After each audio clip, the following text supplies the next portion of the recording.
अगर आपने एक वॉशरूम पे अपने 2 लाख रुपए लगा दिए तो वाई नॉट कि आप 4 पौधे भी लेके प्लांट कर दें। उन्होंने कहा जी हमारे पास दरख्त लगाने के लिए करोड़ों रुपए अरबों रुपया है, लेकिन ऐसा कोई एसओपी नहीं है कि जी अगर कोई दरख्त गिर जाए या दरख्त बचाने के लिए हमारे पास कोई फंड नहीं। एक छोटा सा जो दरख्त है गमले में मिलता है जो, वो शायद 200 या 300 रुपए का है ना, लेकिन अगर एक दरख्त जिसकी उम्र 40 साल या 30 साल है तो अगर किसी कदरदान से उसकी कीमत पूछी जाए ना तो वो लाखों में होती है। दरख्त लगा के भी उससे इनकम हासिल कर सकते हैं ना। अगर आपके पास वक्त नहीं है, आपके फसल नहीं लगा सकते, गंदम नहीं लगा सकते, चावल नहीं लगा सकते या कोई और चीज़ नहीं कर सकते और आपके पास वक्त नहीं है, तो आप बाकायदगी से अगर आप उसके ऊपर एक दरख्त लगा के भी उससे आप इनकम हासिल कर सकते हैं। और 5 साल बाद अगर आप 1 एकड़ का दरेक 1 एकड़ में आप फरोख्त करें तो कमो बेश मेरा ये अंदाजा है कि 25 से 30 लाख रुपए आप उससे इनकम हासिल कर सकते हैं। मैं तो कहता हूँ अक्सर जो दोस्त हैं जो सरगोदा में रहते हैं या मंडी बाउद्दीन की तरफ रहते हैं, वहाँ के अगर यंग बच्चे सिर्फ बैम्बू की इंडस्ट्री से जुड़ गए, क्योंकि वहाँ पे बैम्बू अबंडेंट है, सिर्फ उसका जो वेस्ट है ना बैम्बू के वेस्ट से आप इतने बिजनेस कर सकते हैं। आपको बैंकों में नौकरियां करने की जरूरत नहीं है, आपको ई कॉमर्स में जाने की जरूरत नहीं, सिर्फ लोकल प्रोड्यूस जो है इतना कुछ है। पेरेंट्स को मैं कहना चाह रहा हूँ कि अपने बच्चों को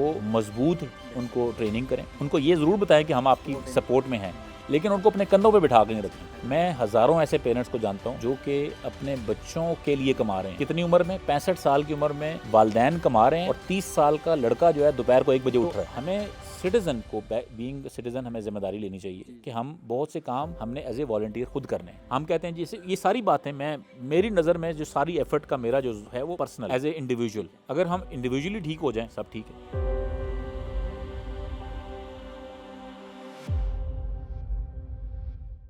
अस्सलाम वालेकुम everyone, welcome back to e commerce वाला गपशप। मैं हूं आपका होस्ट वजाहत मलिक और आज हमारे साथ एक बहुत ही ख़ास मेहमान मौजूद हैं जो कि बिलखुसूस हमारे पास इस्लामाबाद से आए हैं और इनकी जो कंट्रीब्यूशन है वो बहुत ज़्यादा है। आजकल स्पेशली सोशल मीडिया के ऊपर भी काफ़ी ज़्यादा इनकी जो है लोग इनके ऊपर ज़िराई करते हैं इनके काम की, और इनका जो हॉबी भी है, मिशन भी है, उसके ऊपर आज हम स्पेसिफ़िकली बात करेंगे। वो है सेव ट्रीज़ का, जिसके अंदर कहीं पे भी अगर किसी दरख्त को नाजायज़ तरीके से अगर काटा जा रहा हो या उसको जो है वो ज़ाया किया जा रहा हो तो लोग इमीडिएटली ख्वाजा मज़हर साहब से जो है वो रब्ता करते हैं। तो मैं वेलकम करूँगा मज़हर साहब को, थैंक यू सो मच आने के लिए।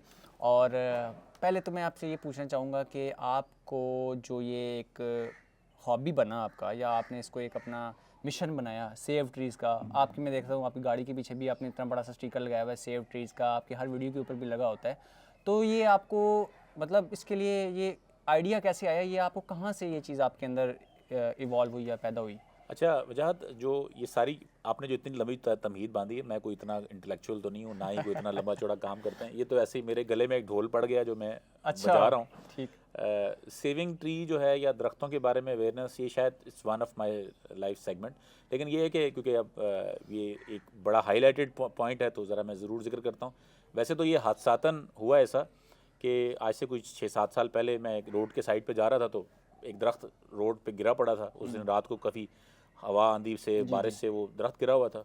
तो मैंने, क्योंकि मैं दरख्तों से वैसे मेरा लगाव है, मेरा अपना फार्म भी है, तो जो सेविंग ट्री वाला कॉन्सेप्ट इसमें शुरू हुआ कि वो दरख्त गिरा हुआ था, तो मैंने कहा कि ये जैसे हम खड़े होते हैं और क्या हुआ जी, पता चला कि हवा से गिरा है, तो उसको कुछ लोग ना उसको काट के उसको ट्रॉलीज में लोड कर रहे थे। तो मैंने साइड पे जाके उनको कहा कि यार आप अगर आप हम वापस क्यों ना इसको वापस खड़ा कर दें, और ये ठीक ठाक दरख्त है, इसकी जड़ें वापस ताज़ी हैं, बारिश हुई हुई है, तो वापस ये अपनी जगह पे खड़ा हो जाएगा। वो बोर्ड का दरख्त था, जो बरगद का दरख्त है, और कोई 500 साल पुराना दरख्त था वो। तो यहाँ से बस कहानी शुरू हुई। उस दरख्त को बचाने के लिए जब हमने कहा जी कि हम आगे आते हैं, तो गवर्नमेंट के डिपार्टमेंट्स ने कहा जी ठीक है आप बचा लें। तो हमने कहा ठीक है बचाएंगे, लेकिन आप कुछ रिसोर्सेज तो हमें दें हम ताकि ये करें। उन्होंने कहा जी हमारे पास दरख्त लगाने के लिए करोड़ों रुपए अरबों रुपया है, लेकिन ऐसा कोई एसओपी नहीं है कि जी अगर कोई दरख्त गिर जाए या दरख्त बचाने के लिए हमारे पास कोई फ़ंड नहीं है। तो उसके लिए फिर हमने ये किया कि एक छोटी सी मैंने सोशल मीडिया पोस्ट लगाई और लोगों को कहा कि जी हमारा एक बहुत बड़ा दरख्त गिरा हुआ है जीटी रोड के ऊपर, तो हमें इसको बचाना है। तो हम उसको हमने सीड फंडिंग कर दी है, मैं अपने पास से कुछ पैसे मैं इसमें डाल रहा हूँ, तो आप अगर इसमें शामिल होना चाहते हैं तो आप शामिल हो जाएं। तो हमने लोगों को आवाज़ दी, उसको हमने, तो किसी ने 100 रुपये भेजा, किसी ने वहाँ पे साइट पे आके किसी ने 200 रुपये दिया, किसी ने 500 रुपये दिया, किसी ने 1000 रुपये दिया, किसी ने 5000 दिया, और हमने विद इन 24 आवर्स उस दरख्त के लिए हमने कुछ लगभग 80,000 रुपये इकट्ठा कर लिया। Very nice. हमने फ़ौरन मशीन मंगवाई, हमने क्रेन एक मंगवाई, एक एक्सकेवेटर मंगाया, कुछ सामने वहाँ पे 2-3 और लोग थे, उन्होंने सपोर्ट की। वहाँ पे एक सामने एक स्कूल था, उन्होंने उनके अपने बच्चे दे दिए। तो विदिन हम मतलब 24 आवर्स हमने उसको रात को कोई 2, ढाई, 3 बजे जाके खड़ा उस दरख्त किया। को वापस खड़ा कर दिया। वाह। अच्छा, वो दरख्त जब हमने खड़ा किया तो सोशल मीडिया पे क्योंकि काफ़ी वायरल था, जी। तो उसको देख के फिर लोगों ने हमारे साथ और रब्ता करना शुरू किया। अच्छा, ठीक अब वो दरख्त जो है 4 साल पुरानी बात है, 5 साल, वो दरख्त अभी माशाल्लाह सही पत्ते निकाल चुका है। अब इस तरह के फिर बेशुमार और फिर दरख्त आते गए, और अब हमारे पास तो ऐसा भी हो गया कि अब हमारे पास डोनर्स आ गए हैं। डोनर्स इस तरह से हैं कि वो कहते हैं जी हम दरख्त को अडॉप्ट कर लेते हैं। वाह। तो आप अब उसको अगर हम मेंटेन करें। अब हम कोई ऐसा दरख्त आता है तो उसकी हम पोस्ट लगाते हैं, तो कई लोग ऐसे कहते हैं जी आप हमारे गांव में इस जगह पे लगा दें, मैं पैसे भी दे देता हूँ। कुछ लोग कहते हैं जी आप मेरे घर में आके लगा दें, वाह। कुछ लोग कहते हैं जंगल में लगा दें। क्या तो बात। लोग अब इसको अडॉप्ट करना शुरू हो गए Very हैं। तो अब तो लगभग जो मैंने खुद से इस तरह के जो बड़े प्रोजेक्ट्स किए हैं वो भी तकरीबन 100 के करीब होने वाले हैं। वाह माशाल्लाह। लेकिन अब मुझे हर हफ्ते कोई ना कोई कॉल आ रही कॉल आ होती रही है कि होती है। जी वो अब लोग आपस में इंटरेक्ट हो गए हैं। मतलब कोई मियाँ वाली में बैठा हुआ है तो वो वहाँ से उठा रहा है, कोई पाकपतन में है तो वो वहाँ से उठा रहा है, कोई अगर अभी रिसेंटली सिंध गवर्नमेंट ने उठा के उसको शिफ्ट किया। जी जी जी। इस तरह से अब तो ये एक मूवमेंट की तरह लोगों को ये समझ लगी है कि जो है ना ये हम अवेयरनेस आपने बहुत क्रिएट की ना। देखें, अगर आप वो सिलसिला ना शुरू करते तो ये मेरा नहीं ख्याल ये मूवमेंट पूरी चलती। और सबसे जो अच्छी बात है कि आपने एक पूरी कम्युनिटी बिल्ड कर ली। असल चीज़ है कम्युनिटी, कि हम ख्याल लोग जो दरख्तों को बचाना चाहते हैं, दरख्तों से मोहब्बत करते हैं, वो सब लोग इकट्ठे हो गए। और अब कहीं पे भी अगर कोई इस तरह का इवेंट हो, अभी रिसेंटली लाहौर में राहत बेकरी वाला जो इवेंट हुआ है, उसमें भी हम शामिल हो गए। उसमें भी आप इमीडिएटली शामिल, हालांकि आप इस्लामाबाद में, लेकिन कॉल आपको ज़रूर आई है कि इसको रेस्क्यू करना उसको है। हमने उसको भी वीडियो लगाई हमने। Exactly. अगले दिन बासित भाई ने इसको टेकअप कर लिया यहाँ से, फिर बाकी लोग भी शामिल हो गए। अच्छा, पहली दफ़ा ना कोई काम करना ना इम्पॉसिबल मुश्किल होता है। दूसरी दफ़ा लोगों को कायल करना मुश्किल होता है। यार हमने जलोपार में भी किया था, हमने टाउनशिप से भी शिफ्ट किया था, हमने अस्करी 11 में भी किया था, हमने पिंडी में भी किया था, हम मरी में भी कर रहे हैं। तो फिर लोगों को पहली दफ़ा किसी चीज़ को ना वो कायल करना मुश्किल होता है। जब एक दफ़ा वो लोग कायल हो जाएं, अभी आज के दिन में भी मैं इस वक्त जो बैठा हूँ तो हम इस वक्त नासिर बाग के अंदर एक बहुत बड़ा प्रोजेक्ट हो रहा है, वहाँ पे एक लेक बन रही है। तो वहाँ से हम 400 दरख्त एक जगह से निकाल के उसको सेफली दूसरी जगह पे पूरा जंगल नया लगा रहे हैं। वाह। हमने भी रिसेंटली पिछले हफ्ते नीला गुंबद पे एक वो पूरा प्रोजेक्ट हो रहा है, वहाँ पे बोहड़ के तकरीबन 22 दरख्त थे। 22 दरख्तों को हमने रिलोकेट किया है जिना बाग के अंदर। तो अभी वो इस वक्त खड़े बागे जिना जो है, बागे जिना में बॉटनिकल गार्डन, हाँ, उसके अंदर हमने 22 दरख्त वहाँ पे बोड़ के वो मैंने शिफ्ट किए हैं last week. That's why I am here in क्या आपको इनमें गवर्नमेंट सपोर्ट करती है ये जो आपने अब जो है ना, अब ये जैसे मैं कह रहा हूँ ना, इसमें अब हो ये गया है कि अब जो जैसे मिसाल के तौर पे कोई अगर सरकारी बिल्डिंग बन रही है या कोई रोड बन रही है, तो पहले ये होता था कि उस दरख्त को काट देते थे। ऐसे ही है। अब हमारी इस अवेयरनेस की वजह से पिछले 4 सालों से तो अब हम ना जैसे ही कोई ऐसा प्रोजेक्ट आता है ना, तो लोग हमें मैसेज करते हैं कि सर ये नई रोड बन रही है, ये प्लाजा बन रहा है, ये बिल्डिंग बन रही है, या ये सरकारी बिल्डिंग एक्सपैंड हो रही है। तो हम उनको ना सॉफ्टली उनके कान में विस्पर करते हैं कि देखें इन दरख्तों को बचाया जा सकता है। हाँ जी, हाँ जी। तो और अगर आप नहीं बचाएंगे तो हम फिर शोर मचाएंगे। तो अब वो स्टिक एंड कैरेट होता है। तो उस वजह से फिर क्या होता है कि अब मुख्तलिफ जो प्रोजेक्ट्स हैं, अभी हमने रावलपिंडी में जो कचहरी चौक का एक पूरा प्रोजेक्ट हो रहा है, उस प्रोजेक्ट में चारों तरफ उसके कोई 250 दरख्त आ रहे थे। अगर ये प्रोजेक्ट हमने ना शुरू किया होता तो आज से कोई 5 साल पहले तो वो दरख्त काट दिए जाते। अब उन्होंने फिर हमने उनको रब्ता किया, अब उनके साथ सबके साथ ना, अब टॉप लेवल के ऊपर ना मेरी हर डिपार्टमेंट के ऊपर सब लोग जानते हैं। तो मैं उनको ना कह देता हूँ कि अगर चाहे CDA में हो, RDA में हो, कैंटोनमेंट में हो, चाहे वो इवन सेक्रेटरी लेवल तक दोस्त हैं, उनसे सलाम दुआ उनको जानते हैं वो, तो मैं इनको कहता हूँ कि सर इनको बचा सकते हैं। तो अब प्रोजेक्ट्स के अंदर ना PC1 में ये शामिल होना शुरू हो गया। वाह। कि अब अगर मिसाल के तौर पे एक रोड बन रही है, उसकी लेट से 50 करोड़ की कॉस्ट आ रही है, तो वाई नॉट कि अगर हम उसमें 10 लाख रुपया दरख्तों को बचाने भी रखते हैं। बिल्कुल ऐसे ही है। तो अब ये इस तरह चीज़ें हो रही हैं। वेरी, मतलब कि अब ये एक SOP बनना शुरू हो गया कि दरख्तों को बचाना भी है, सिर्फ डिमोलिश नहीं इवन अब ये होता है कि अब जैसे हम जिधर बैठे हुए हैं, तो अब यहाँ पे अगर किसी ने अपने घर को एक्सपैंड करना है, जी जी, तो पहले ही होता था कि उस अपने दरख्त को वो काट देते थे। अब हमें लोग खुद फ़ोन करते हैं, सर हमने ना अपने घर को हमारे घर की दीवार के साथ आ रहा है या दीवार में फंस गया है, तो वाई नॉट कि हम इसको हमें हेल्प करें। तो हम क्या करते हैं, अभी जैसे हम यहाँ पे बैठे हैं तो हम एक कम्युनिटी में लाहौर में कहेंगे जी मॉडल टाउन में एक दरख्त है, अगर इस दरख्त को कोई अडॉप्ट करना चाहता है तो अपने घर में लगाना चाहता है, तो हम उसके साथ आपस में दोनों का रब्ता करा देते हैं। जो निकालने वाली टीम है वो आती है और दूसरी जगह पे उसको रिलोकेट कर देती है। Very nice. तो या किसी ने अगर ऐसी कोई मतलब किसी, हम तो पहली कोशिश होती है कि उसको घर को डिज़ाइन में उसको शामिल कर लें, कि पहले उसको तबलीग करते हैं कि तुम दरख्त को काटो नहीं, उसको डिज़ाइन में शामिल कर लो, ये कर लो। लेकिन अगर खुदा ना खास्ता वो अगर नेसेसरी है तो हम उसको फिर एडवाइस करते हैं कि वाई नॉट कि कोई दूसरा इसको अडॉप्ट कर ले। तो आपको शायद अंदाज़ा नहीं है कि एक छोटा सा जो दरख्त है गमले में मिलता है जो, वो शायद 200 या 300 रुपये का है ना। जी जी। लेकिन अगर एक दरख्त जिसकी उम्र 40 साल या 30 साल है, तो अगर किसी कदरदान से उसकी कीमत पूछी जाए ना, तो वो लाखों में होती है। अच्छा। तो ये दरख्त लकड़ी वाले के लिए तो वो एक दिन या 4 दिन का ईंधन है, लेकिन दरख्त 40 साल में बड़ा हुआ है। तो लोग, शौकीन लोग ना, उस दरख्त को जो है ना सेव करके अपने पास ले जाते हैं और लगा देते हैं। वाह, अगर सही तरीके से किया जाए तो दरख्त बच जाता है, अल्हम्दुलिल्लाह। अल्हम्दुलिल्लाह। अच्छा, ये जो दरख्त को बचाने का तरीकाकार क्या है, आप कैसे बचाते हैं? अब ये देखें, मिसाल के तौर पे कोई 100 साल पुराना दरख्त है, अब मॉडल टाउन में आप देखें कितने पुराने दरख्त हैं, ठीक है, तो आप कैसे उसको बचाते हैं? अच्छा, पहली बात ये है कि हम ये नहीं किसी को कहते कि आप दरख्त को काटें या दरख्त को निकालें, जब तक कि वो इंतहाई ज़रूरत का आलम ना हो, कि अगर किसी को बहुत ही ज़रूरी है, कोई पब्लिक इंटरेस्ट का प्रोजेक्ट है। तो इसका तरीका ये होता है कि हम कोई भी दरख्त को लेते हैं, उसके पहले असेसमेंट करते हैं। कुछ दरख्त होते हैं जो कि मोर्टेलिटी रेशो जिनकी ज़्यादा है, ठीक है। और कुछ दरख्त हैं जो कि ज़्यादा सर्वाइवल जिनका होता है। मिसाल के तौर पे बैनियन ट्री है, जैसे बोड़ का दरख्त है, पीपल का दरख्त है, या अर्जुन का दरख्त है, या ऐसे हमारे जो नेटिव ट्रीज़ हैं, इनकी ना सर्वाइवल रेशो ज़्यादा होती है। ये हार्डी प्लांट है, हमारे इन्वायरमेंट में ना बड़े हैं। कुछ जो ऐसे जो कि दरख्त हैं जो हमारे इन्वायरमेंट के साथ ज़्यादा नहीं है, तो उनकी मरने का चांस ज़्यादा होता है। तो पहली बात हम स्पीशी को देखते हैं कि ये स्पीशीज़, इसके अंदर इतना ख़र्चा करना ज़रूरी है या नहीं है, वर्केबल है या नहीं। फिर उसके बाद फिर हम उसका एक सीज़न होता है, टाइम, अच्छा टाइम होता है। अच्छा। अगर जैसे आजकल का मौसम है तो पौधे डॉर्मेंट चले जाते हैं, तो this is the best time. हम नवंबर दिसंबर से लेके जनवरी फरवरी तक अगर दरख्त को शिफ्ट करें तो ये अच्छा टाइम है। अच्छा। इसी तरह बरसात का मौसम जो होता है उसमें भी पौधे जल्दी स्प्राउट कर जाते हैं। तो बरसात के 1-2 महीने और सर्दी के जो मौसम में 1-2 महीने होते हैं, ये दोनों पीरियड ऐसे होते हैं जिसमें कि सही टाइम पे पौधा चल जाता है। सही। फिर उसको हम लोग पूरा ट्रीटमेंट करते हैं, उसको अगर ज़ख़म लगे तो उसको हील करने के लिए उसकी मतलब ऐसी ट्रीटमेंट्स की जाती हैं, जैसे ऑर्गेनिक ट्रीटमेंट्स भी हैं और केमिकल भी हैं, तो ताकि वो पौधा बच जाए। फिर जब हम एक मिसाल के तौर पे, अब ये दरख्त है, इस दरख्त के चारों तरफ हम एक बड़ा सा, जितना दरख्त का तना हो उस हिसाब से हम एक दायरा लगाते हैं। उस दायरे को खोदना शुरू करते हैं, बिल्कुल जैसे एक गमले का बाउल बनता है ना, इस तरह हम उस दरख्त का पूरा बाउल बना देते हैं, उसका नीचे अच्छा, गमला बन जाता है। ठीक है। अगर वो बड़ा दरख्त है तो हो सकता है उसकी जो बाउल है, उसको गाची बोला जाता है, वो गाची हो सकता है 10 फुट चौड़ी भी हो सकती है, और अगर छोटा दरख्त है तो वो गाची 2 फुट की भी हो सकती है। ठीक, 10 फुट डायमीटर। हाँ, उसका जो गोलाई। वो जिस तरह का दरख्त, अगर एक बोर्ड का दरख्त है जिसका कि अगर जो 100 साल की हाँ जिसकी जी, उम्र है, तो हो सकता है वो उसकी गाची हो सकता है, हमें मुमकिन है कि वो 20 फुट की गाची बनानी पड़े, ओए होए होए। उसको खोदना पड़ता है, वो कई दिन लग जाते हैं। ठीक। लेबर आती है जो कि इसके एक्सपर्ट, जो कि अगर आप पत्तों की गए हैं ना तो आपने अक्सर देखा होगा वो बड़े बड़े पौधे निकाल रहे होते हैं, या जो ज़मीन से पौधे निकाल के शिफ्ट किए जाते हैं। तो ये कोई ऐसा अनहोनी बात नहीं, पूरी दुनिया में ये शिफ्ट होते हैं। ठीक। तो फिर उनको पूरा निकाला जाता है, निकाल के फिर उसको रैप किया जाता है। रैप करने के बाद फिर उसको ऊपर से भी हम उसको रैप करते हैं और सही तरह उसको ले जाके क्रेन के ज़रिए उसको बाहर निकालते हैं, दूसरी जगह पे ले जाके उसको ट्रीटमेंट कर दी जाती है।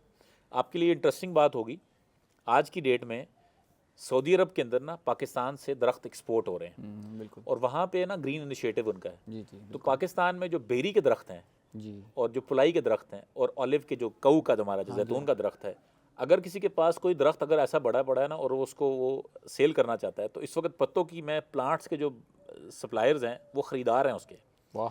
एक सुख चैन का जो दरख्त है, जो तनावर दरख्त जिसकी उम्र 20 साल होती है, उसकी कीमत $1000 तक भी है, वाह। यानी कि तकरीबन 3 लाख रुपए 3 तक लाख रुपए तक जो है ना वो सुख खरीदार भी हैं इसके। तो कोई भी पौधा, इवन आपको बड़े बड़े जो पाम्स होते हैं, अगर आप बड़ी बड़ी नर्सरीज पर जाएं किसी पे, तो वो आपको उन्होंने बड़े बड़े थैलों में, ग्रो बैग्स के अंदर और बड़े बड़े प्लांटर्स के अंदर वो पौधे रखे होते हैं। तो आप कोई भी बड़ा पौधा लेके जा सकते हैं। तो ये मतलब हम जो काम कर रहे हैं ना, वो तो ज़रा हम सेविंग द ट्रीज़ के कॉन्सेप्ट से कर रहे हैं। कुछ लोग इसको एज ए बिजनेस भी करते हैं। तो अगर आप कोई भी दरख्त, अगर कोई हमारा ये देख रहा है, तो अगर को वो बड़े दरख्त उगा के उसको सेल भी करना चाहे, तो बड़े दरख्त की बड़ी मार्केट है, लोग मैं इसकी तरफ बिल्कुल आना चाहूँगा। अब ये बताएं कि आप, क्योंकि हमारी जितनी भी कम्युनिटी और व्यूअरशिप है, हम ज़्यादातर बिजनेसेस के ऊपर बात करते हैं, ई कॉमर्स के ऊपर बात करते हैं, तो कोई बंदा अगर दरख्तों का बिज़नेस करना चाहे तो कैसे स्टार्ट कर सकता है?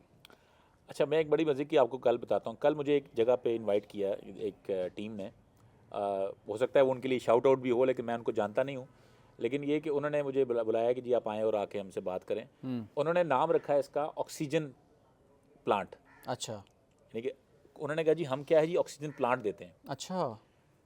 अब मैंने आपसे कहा ना जी ऑक्सीजन प्लांट देते हैं, तो वो उनसे मैंने पूछा ये किस तरह का प्लांट है ये? हाँ। उन्होंने कहा जी हम एक पौधा देते हैं, अच्छा, जिसको हमने नाम रखा है ऑक्सीजन प्लांट। ठीक है। तो हम पौधा लोगों को गिफ्ट करते हैं और वो अपने घरों में जाकर रखे, तो वो ऑक्सीजन प्लांट है।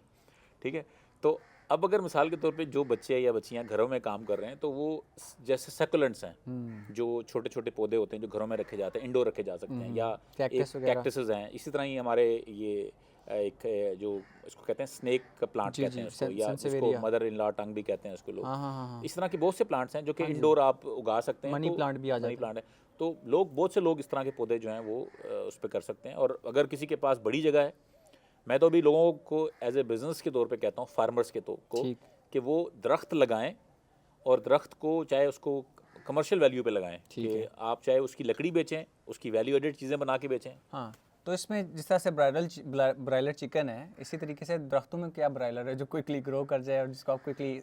अच्छा, बहुत सी वैरायटीज हैं या कुछ। हाँ, जैसे पॉपुलर 4-5 साल में तैयार हो जाता है। यूकलिप्टस है, वो तैयार हो जाता है। अच्छा, दरख्त कोई बुरा नहीं होता। लोग असल में कहते हैं कि जी ये तो पानी पीता है, ऐसा कुछ नहीं। हम बिजनेस के पर्सपेक्टिव से देखें, कोई भी दरख्त अगर मैं आपको छोटी सी मिसाल देता हूँ, ख़ास तौर पे उन लोगों के पास जिनके पास ज़मीनें थोड़ी सी हैं, जिसको कई दफ़ा लोग कैलकुलेट करते हैं पर एकड़ इनकम के हवाले से। अब एक 8 कनाल ज़मीन के ऊपर अगर आप दरख्त लगा के भी उससे इनकम हासिल कर सकते हैं, ना कि अगर आपके पास वक्त नहीं है, आपके फसल नहीं लगा सकते, गंदम नहीं लगा सकते, चावल नहीं लगा सकते, या कोई और चीज़ नहीं कर सकते, और आपके पास वक्त नहीं है, तो आप बाकायदगी से अगर आप उसके ऊपर एक दरख्त लगा के भी उससे आप इनकम हासिल कर सकते हैं। मिसाल के तौर पे जैसे छोटा सा दरख्त मैं बताता हूँ, बड़ा मशहूर, आमतौर पे पूरे पाकिस्तान से वाकिफ़ है, इसको कहते हैं दरेक। बिल्कुल ठीक है, जिसको हमारे यहाँ पे कुछ लोग, इधर पंजाब में नीम का भी होता है, लेकिन वो हमारे यहाँ एक नीम और दरेक में फ़र्क होता है, लेकिन मैं स्पेशीज का आइडेंटिफाई करने की बता रहा हूँ। अगर आपने 1 एकड़ दरेक लगा दी, उस तरह लगाई जिस तरह हम मकई लगाते हैं, कि पहले आपने खाले बनाए, खाले बनाने के बाद उसके ऊपर आपने 4-4-5 फुट के फासले पे उसको दरख्त लगा दिया, तो आप उसकी इनकम जो है ना पहले साल से हासिल शुरू कर सकते हैं। Very nice. उसके पत्ते जो हैं वो चारे के तौर पे इस्तेमाल हो सकते हैं, दरेक के। अच्छा, बकरियां खाती हैं सारा कुछ, फीड फॉडर के तौर पे। और दूसरा, जब कैसे है ना, दूसरे साल से आप उसकी जो है ना शाख तराशी करके उसके जो है ना वो बहुत तेज़ी से ग्रो करता है। और 5 साल बाद अगर आप 1 एकड़ का दरेक 1 एकड़ में आप फ़रोख्त करें, तो कमो बेश मेरा ये अंदाज़ा है कि 25 से 30 लाख रुपए आप उससे इनकम हासिल कर सकते हैं। इतने कितने टाइम बाद? 4 साल बाद। 4 साल बाद, ठीक है।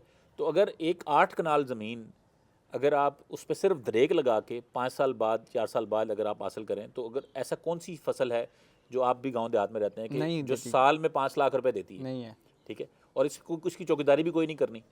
देखिए, आपने गंदम लगाई तो उसके लिए चौकीदारी एंड काटना मेंटेनेंस दोनों नहीं है ना। आपको ये फिक्र पड़ी रहेगी, ये खा जाएगा, वो कर जाएगा, वो चोरी ले जाएगा, खाद स्प्रे। ठीक है जी। तो आपने सिर्फ दरख्त लगाए, दरख्त के बाद आपने इसकी आपकी तीसरे साल आपकी इनकम भी शुरू हो गई, और फिर उसके बाद आपकी कमेटी पड़ी हुई है ना। आपके गांव में अगर कोई ज़मीन है, 10 कनाल ज़मीन है, उस पर आप, मैं तो सिर्फ इसलिए मिसाल दे रहा हूँ दरेक की कि ये बहुत ही कॉमन और बिल्कुल मुफ्त दरख्त है। आपने वो पंजाबी में इसको दरकैनू कहते हैं, दरकैनू लेके दबाने और दरख्त निकल आएगा। यही बात है। सिमिलरली अगर आप पॉपुलर लगा लें, पॉपुलर से भी आप जो है ना एन एवरेज मिनिमम तकरीबन लगभग 5 साल के बाद एकड़ से आप लगभग 10 लाख रुपया इनकम ले सकते हैं मिनिमम। अच्छा, उसके दरमियान में आप जो है वो भी ले सकते हैं, जो दरमियान में स्पेस होती है उस पर छोटा मोटा आप फसल भी लगा सकते हैं। इसी तरह बैम्बू है, बांस मेरा फेवरेट प्लांट है, और कल हमारा बांस का फेस्टिवल भी हो रहा है। अगर आप 1 एकड़ पे बैम्बू लगा दें, बैम्बू भी आपको जो है ना हर तीसरे साल आप फसल काटेंगे, वो भी लगभग 5-6-7 लाख रुपया आपको इनकम दे सकता है।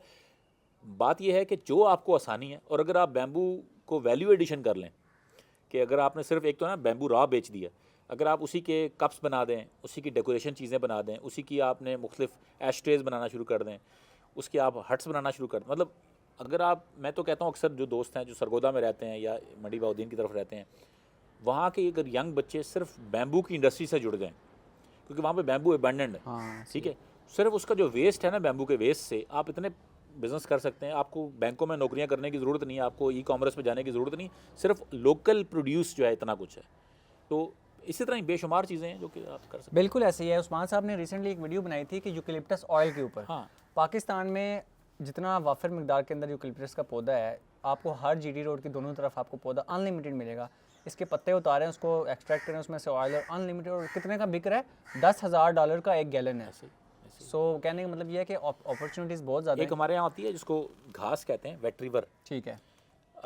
हमारे जो पोठवार में रहने वाले लोग हैं ना, वो इससे बखूबी वाकिफ़ हैं, पोठवार में रहने वाले, जो कि ना इस घास को आम ज़बान में उसको कुछ लोग कट्टा कहा कहते हैं वहाँ पे। अच्छा, और कुछ लोग इसको खबल भी होती है, लेकिन लंबा सा बड़ा घास होता है, जो कि आमतौर पे ना ये वाला? झाड़ियों में नहीं ये वो लंबा सा जिसके झाड़ू बनते हैं, अच्छा अच्छा अच्छा अच्छा, वो तिनकों वाला। उसमें मुख्तलिफ वैराइटीज़ हैं, उसमें एक वेट रिवर आती है। अच्छा अच्छा, उसकी खुशबू एक होती है बड़ी शानदार। दुनिया की ना तीसरी कीमती परफ्यूम में से एक है वेट रिवर की। अच्छा अच्छा, उसकी रूट्स को लेके, उसकी रूट्स में से अगर आप उसको क्रश करें तो वो वेट रिवर, सऊदी अरब में उसके ना बखूर बनाए जाते हैं, मतलब उसको जला, जैसे ये जलाते हैं ना, हाँ जी, हाँ जैसे जी, लकड़ी का वो अगरबत्तियाँ, पीस। तो उस तरह उसके ना उसको जला के घरों में लटकाया जाता है। तो इसी तरह की बहुत सी चीज़ें हैं जो कि हमारे यहाँ वेस्ट हो रही हैं। मैं तो मेरा तो टोटल टॉपिक ही रहता है वेस्ट से चीज़ बनाना। Value addition. Value day, waste waste से आप चीज़ें प्रोड्यूस करें तो बहुत अच्छा। ठीक है, नौजवानों को आप क्या गाइड करेंगे इस हवाले से? नौजवानों को मैं ये कहूँगा कि ख़ास तौर पे 2 स्टेजेस हैं। एक है जो कि यंग एज है, जैसे आप मतलब क्लास 1 से लेके और आपकी प्राइमरी और हायर जब मिडिल एजुकेशन तक जाते हैं, 8वीं क्लास के बाद ना 7th 8th ग्रेड के बाद से बच्चों को 50% टाइम अपने स्कूल पे या एजुकेशन पे लगाना चाहिए और 50% टाइम अपने स्ट्रीट स्मार्ट होने पे गुजारना चाहिए। वो क्या होता है? स्ट्रीट स्मार्ट ये हो कि आप अपनी मिसाल के तौर पे 8वीं क्लास का बच्चा बाज़ार जाके 100 रुपए के दर्जन केले सही ख़रीद के ले आए, ठीक। उसको रोड क्रॉस करने की कॉमन सेंस हो। वाह। अगर उसके पेरेंट्स उसको कहें जी कि तुमने इस्लामाबाद से लाहौर जाना है और लाहौर से वापस आना है, तो एक इंटर का बच्चा इस काबिल हो कि वो इंडिपेंडेंटली जा सके। जी ये तो जी। अभी इस वक्त बेसिक चीज़ें हैं, यानी कि स्ट्रीट स्मार्ट हो। नंबर 2, आपको कम से कम 8 से 10 स्किल्स के बारे में बेसिक ओरिएंटेशन होनी चाहिए। और हर साल, यानी कि अगर आप 8th ग्रेड में, 9th में, 10th में और ऑनवर्ड, हर साल 2 से 3 महीने किसी न किसी, चाहे वो अपने वालिद मोहतरम के साथ या वालदा के साथ या कोई भी ऐसा अपने फैमिली मेम्बर के साथ छोटी छोटी इंटर्नशिप्स करें, ठीक है। सीखें, कॉन्सेप्ट सीखें। मिसाल के तौर पे अगर कुछ नहीं कर सकते तो जैसे घरों में आप सिलाई जैसे करते हैं, वो भी एक स्किल है। हाँ, हुनर। आपका हुनर लकड़ी है, जैसे लकड़ी से काम करते हैं आप, पेंट से काम करें आप, स्केचिंग करें। अच्छा, उससे क्या होगा, एक तो है कि आपके स्किल आएंगे, लेकिन इससे ज़्यादा जो इम्पोर्टेंट चीज़ है, जब आप 4-5 साल मुख्तलिफ चीज़ें 6-7 चीज़ें कर लेंगे तो आपको असल में खुद आपकी सेल्फ डिस्कवरी हो जाएगी कि Exactly. मैं किस चीज़ में ठीक बिल्कुल हूँ। ऐसे मैं ही। जैसे आपको अपनी मिसाल देता हूँ, मैंने 18 साल की उम्र तक तकरीबन 11 स्किल सीखे थे, ठीक है। इंटर से, मतलब मैट्रिक से इंटर के दरमियान। ठीक है। अच्छा, मुझे मैंने मतलब जो इलेक्ट्रिकल वर्क था उसका मैंने सीखा था, मैंने वुड वर्क मैंने सीखा, मैंने पेंट वर्क सीखा, मैंने स्केचिंग सीखी। अच्छा, मुझे अंदाज़ा हुआ ये 7-8 स्किल सीखने के बाद कि मैं इसमें से किसी स्किल में अच्छा नहीं हूँ। मैं कोई अच्छा कारीगर नहीं था, मतलब मैं अगर हम टेक्निकली कहें तो I was not technically sound person. हुआ ये कि एक इंटर्नशिप में ना मुझे सुपरविज़न की मिल गई टास्क कि मैं उन 8-10 लोगों को सुपरवाइज़ करना था मुझे। तो जब मैंने 2 महीने एक प्रोजेक्ट पे सुपरविज़न की तो मुझे लगा कि मेरे अंदर मार्केटिंग स्किल है, यानी कि मैं मैनेज कर सकता हूँ, मैं बेच सकता हूँ, मैं प्रेजेंट कर सकता हूँ।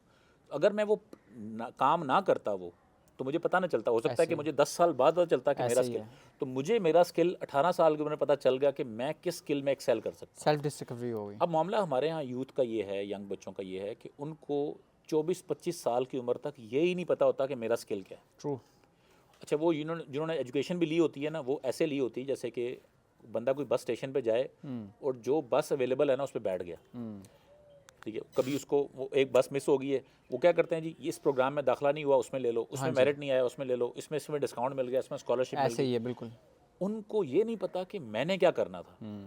तो मेरी नज़र में जो सबसे की फैक्टर है, जो अगर कोई यंग बच्चा ये कर सकता है कि वो अपनी सेल्फ डिस्कवरी करे कि मेरा स्किल क्या है। जब उसको ये पता चल जाएगा ना कि मुझे क्या आता है या मैं किस में अच्छा हूँ, बस उसका फिर रास्ता आसान है। वाह। और अगर उसको ये नहीं पता चला तो हो सकता है कि उसको ये बात 50 साल की उम्र में पता चले। तो जब भी पता चल जाए वो आप उस पर, लेकिन हमारे यहाँ ये इस पर ज़रा तवज्जो कम दी जाती है। पेरेंट्स को चाहिए ना, कि ज़्यादातर तो पेरेंट्स को चाहिए कि ऐसा माहौल और ऐसी तरबियत करें बच्चों की कि वो इन सारे स्किल्स को भी सीखें और अर्ली एज के अंदर सेल्फ डिस्कवरी। आपने अपने बच्चों की मिसाल दी, आपने उनको मल्टीपल एक्सपीरियंसेस दिए, आपने उनको स्टॉल्स पे खड़ा किया, आपने उन्हें एग्रीकल्चर में एक्सपीरियंस करवाया, आपने हर चीज़ का उन्हें। तो हमारे यहाँ सारा कुछ डाल दिया जाता है स्कूल्स के ऊपर कि स्कूल जाएँ, वही उनकी ज़िम्मेदारी है, सारे एक्सपीरियंस कराएं, हम लोग हमारे ज़िम्मे कुछ नहीं है। तो पेरेंट्स को बेसिकली असल जो ग्रूमिंग होने वाली है पेरेंट्स की होने वाली मैं है। आपको एक बात बताऊं, मुझे तकरीबन 24 साल हो गए हैं एजुकेशन सेक्टर के साथ काम करते हुए। मैं आपको बताऊं, सच्ची बात, दिल से बात बताता हूं कि जो स्कूल्स हैं ना उनको भी कुछ नहीं पता, यूनिवर्सिटीज़ को भी कुछ नहीं पता। क्योंकि मैं आपको फ्रैंकली बताता हूँ, आप ये बताइए टीचर बनता कौन है? टीचर जिसके डिग्री हो, जिसके पास शायद। टीचर वो बनता है जो, आई एम सॉरी कुछ अच्छे टीचर्स भी हैं, लेकिन मैं जनरली बता रहा हूँ बाय कोई और मौका टोटल आपको। तो जो मिसाल के तौर पे डॉक्टर नहीं बन सका, ऐसे ही है। मतलब हालांकि मैं डॉक्टरों को पसंद नहीं करता कि डॉक्टर जो इंजीनियर जिनके जो अपने किसी और उसकी आखिरी ख्वाहिश थी, शोबे किसी और में नहीं टीचर्स जो हैं वो लास्ट रिजॉर्ट के तौर पे टीचर बने हैं। अच्छा मैं मज़े की बताता हूँ कि बाकी प्रोफेशन में भी यही है कि हम सब चीज़ें हिट एंड ट्रायल से कर रहे हैं, लेकिन जो बंदा खुद सक्सेसफुल नहीं है, जिसको खुद नहीं पता था मैंने क्या करना है, वो दूसरे को कैसे बताएगा क्या? ऐसे ही है। इसलिए मेरी नज़र में सबसे जो इम्पोर्टेंट चीज़ है वो है कि पेरेंटिंग में सबसे पहली चीज़ ये है कि बच्चों को कम से कम वो ज़रूर सिखाएं जो वालिदैन को खुद आता है। सही। अगर देखें एक वालिद रहें, एक बच्चे को 18 साल तक उसको जवान किया है ना, जी जी। उसको कुछ तो आता था जिसने काम किया, उसको कोई हुनर तो आता था। हमारे यहाँ ये है कि हम अपनी लेगेसी जो है ना, मतलब अक्सर आपने देखा होगा कि पेरेंट्स ये कह रहे होते हैं जो सख्ती हमने बर्दाश्त की है ना मेरे बच्चे ना करें। मैं ये कहता हूँ कि बच्चों को अपने से ज़्यादा सख्त माहौल में गुजारें, यानी कि उसको लफ्ज़ इस्तेमाल करते हैं इनको तती हवा ना लगे। मैं कहता हूँ खुद तती हवा नहीं लगेगी तो वो सारा ज़िंदगी आपके कंधे पे बैठे रहेंगे। बेशक ऐसे ही है। तो उनको वो सारी हार्ड लाइफ से गुजारें, उनको मुश्किलात से गुजारें, उनको वो जैसी सारी मुश्किलात हैं, मतलब मिसाल के तौर पे अगर आप उनको मैंने अपने बच्चों को अपने सारे वसाइल होते हुए भी मैंने कभी भी उनको एयर कंडीशन वाली गाड़ी पे स्कूल नहीं भेजा। मैंने उनको वैन पे भेजा, मैंने उनको रिक्शे पे भेजा, मैंने उनको कहा कि जी तुम साइकिल चला के जाओ या अगर तुम बाइक पे जा सकते हो जाओ, और तुमने खुद सर्वाइव करना है। मेरी दोनों बेटियां जो हैं, एक बेटी की उम्र 19 साल है और एक बेटी इस वक्त 16 साल की है, दोनों पिछले 3 साल से स्कूटी चला रही हैं। वाह। ठीक है, अपने भाई को पीछे बिठा के वो स्कूल लेके जाती है। Very nice. ठीक है, मेरी बेटी जब पहले दिन जॉब पे गई तो मुझे कहती है कि जी इंटर्नशिप करने के लिए, तो उसने कहा मुझे कौन छोड़ेगा। मैंने कहा जी आपके पास 2 चॉइसेस हैं, एक चॉइस ये है कि आप स्कूटी खड़ी है इस पे जाओ, दूसरा ये चॉइस है कि आप पब्लिक ट्रांसपोर्ट इस्तेमाल करो और जाओ यहाँ से, आपको का भाई आपको रास्ता बता देगा एक दफ़ा और उसके बाद खुद जाओ। पहले दिन वो पब्लिक ट्रांसपोर्ट पे गई ना किसी तरह से मुश्किल करके, तो अगले दिन उसने कहा नहीं बाबा मैं तो स्कूटी पे जाऊँगी। ठीक है, असल में ना हम अपने बच्चों को वालिदैन पैम्पर करते हैं। बेशक बेशक। ठीक है, उनको ये कहते हैं जी ठीक है इनको परेशानी ना हो जाए, कुछ मसला ना हो जाए। मैं आपको छोटी सी मिसाल देता हूँ, मेरी 16 साल की जो बेटी है, पिछले महीने ना उसका एक चौक में जाते हुए ना एक्सीडेंट हो गया। तो उसने मुझे ना, उसने दिन को नहीं बताया मुझे, शाम को उसने ना मुझे बैठ के बताया बाबा आप जो है ना आपको अच्छा लगेगा मैं आपको एक बात बताती हूँ। मैंने कहा क्या? उसने कहा जी बाबा मेरा सुबह ना एक्सीडेंट हो गया था, मैं चौक में गिर गई थी, तो फिर पहले मुझे ख्याल आया कि मैं ना जो है ना घर चली जाऊँ, ठीक है वापस चली जाऊँ, कि मैं घर जाती हूँ और घर पे जाके मतलब फिर मैंने सोचा कि अच्छा मैं घर नहीं जाती, मैं बाबा को फ़ोन करती हूँ कि मैं यहाँ पे गिर गई हूँ। फिर उसने कहा कि मुझे ख्याल ये आया कि ये मैं अपने बाबा को फ़ोन करूँगी, वो मुझे कहेंगे बेटा तुम यू बी ब्रेव, क्या हो गया, ऐसे ही लग जाती है हो जाता है। तो मैं उठी और मैंने कपड़े झाड़े और मैं स्कूल चली गई वापस। वाह जी वाह। तो अब अगर उनको ट्रेनिंग ये दी थी ना, अगर उनको ट्रेनिंग ये दी होती कि अब्बा आएगा आके मुझे उठा के ले जाएगा, फिर स्कूटी भी हम डालेंगे किसी के ऊपर वो चली जाएगी, उनको ये ट्रेनिंग दी गई थी कि तुम अगर गिरे हो तो सो भी खड़े हो जाओ, अगर खड़े हो सकते हो, अगर तो कोई हड्डी नहीं टूटी तो ठीक है, ब्रेव, अभी ब्रेव। और अगर मतलब एक्सीडेंट हुआ है, गिरे हो, खराशें आई हैं, तो उठो और जाके अपने काम करो ज़िंदगी में। अब अगर तीसरा ऑप्शन भी थी, रोना शुरू कर देती। हाँ जी बिल्कुल। ठीक है, ये तीनों काम उसने नहीं किए, वाह। उसने डिसाइड किया। तो ये मैं पेरेंट्स को ये कहना पेरेंट्स की बात है ना, पेरेंट्स को मैं कहना चाह रहा हूँ कि अपने बच्चों को मजबूत उनको ट्रेनिंग करें, उनको ये ज़रूर बताएं कि हम आपकी सपोर्ट में हैं, लेकिन उनको अपने कंधों पे बिठा कर रखें। ऐसे ही है। मैं हज़ारों ऐसे पेरेंट्स को जानता हूँ जो कि अपने बच्चों के लिए कमा रहे हैं। कितनी उम्र में? 65 साल की उम्र में वालिदैन कमा रहे हैं और 30 साल का लड़का जो है दोपहर को 1 बजे उठ रहा है। ऐसे ही है। ठीक है, बिल्कुल डिज़ास्टर है, डिज़ास्टर है ना, यही तो हमारा मसाइल है। और या तो क्या है बड़े भरा बाहर होंगे ने, हाँ ठीक है, सुबह आराम से उठ रहे हैं, गाड़ी खड़ी है, मसला ही कोई नहीं है, हर चीज़ सेट है। तो इनको जितना आप ये ना इंसान के अंदर ऐसी एक एबिलिटी है कि इसको जितनी मुश्किल से गुजारेंगे ना, जितनी टफ लाइफ से गुजारेंगे, ये उसका आदी हो जाएगा। बेशक ऐसे। और ये आप उसको जितनी आसानी देंगे ना, ठीक है, मिसाल के तौर पे जो अगर एक बंदा है, मेरी ज़िंदगी में तो छुट्टी का तस्वर ही नहीं है, मतलब मुझे तो इतवार वाले दिन भी सुबह मैं अपनी रूटीन से उठता हूँ, 6-7 बजे उठता हूँ, वॉक वैक निकलता हूँ, आगे जो काम वाले बंदे के लिए कोई छुट्टी। लेकिन मैं बात कर रहा हूँ कि इंसान अगर अपने जिस्म को ना आप सुस्ती का काहिल का कर देंगे ना, आप 40 घंटे बेड पे लेटे रहें, ठीक है ना, आप मज़ीद सुस्त हो जाएंगे। ये नहीं होगा कि मैं आज नींद पूरी कर लूँ तो मैं फ्रेश, आप नींद ज़रूर पूरी करें, लेकिन अपने आप को एक्टिव रखें। अगर आप अपनी ज़िंदगी को चाहते हैं कि आप लेज़ी हो जाए तो फ़ायदा नहीं है इसका। बिल्कुल सही। आगे का क्या आपका प्लान है और आगे क्या मकसद है ज़िंदगी का, नेक्स्ट क्या करना है? वैसे तो मैं हर दिन उठ के ये सवाल करता हूँ कि अब मैंने क्या करना है। तो कुछ चीज़ें ऐसी जो मैं कर रहा हूँ वो उनको हम कैरी ऑन कर रहे हैं, और मेरा ख्याल है जो ऑलरेडी मैं जो कुछ चीज़ें कर रहा हूँ मैं चाहता हूँ कि वो एक तो वो सक्सेसफुली मैं अगले अपनी जनरेशन में, या जो मेरे साथ जो लोग हैं, या अब तो बहुत से लोग हो गए हैं जिनको हम तो उनको ट्रांसफ़र कर दिए हैं। हाँ जी। और जो रूह में बेचैनी रहती है उसके लिए वैसे हम हर साल नया कुआं खोदते हैं और फिर पानी पीते हैं। तो ये तो तरबियत है कि मतलब आगे के लिए बहुत सी चीज़ें ऐसी जो कि इस वक्त मेरी ख्वाहिश है, बड़ी शदीद ख्वाहिश है कि मैं एक फार्म वस्ती बनाऊँ। वो क्या होता है? फार्म वस्ती होता है कि जिसके अंदर हम, मेरा जो फार्म अभी मैंने रिसेंटली डिज़ाइन किया है वो एक ऐसा फार्म है जिसके अंदर हम लोगों को ट्रेनिंग दें, लोगों को सैर कराएं, और उसके बाद हम लोगों को स्किल दें। सही। बच्चों को जो है ना कुछ नया, यानी कि अल्टरनेट एजुकेशन की तरफ जाएं। ठीक है। कि हम एक एजुकेशन का मुतबादिल, ओके। जैसे कि हम अक्सर लोग कहते हैं ना कि जी कुछ लोग जो हैं जो स्किल पे ज़्यादा बात करते हैं वो तालीम की बात नहीं करते। मैं तालीम की बात करता हूँ लेकिन प्रैक्टिकल स्किल के साथ, प्रैक्टिकल नॉलेज के साथ ये ख्वाहिश है मेरी कि हम एक फार्म वस्ती बनाएं, तो उसके लिए कोशिश कर रहे हैं। Very nice. वाह, मैं ज्वाइन कर सकता हूँ उसको?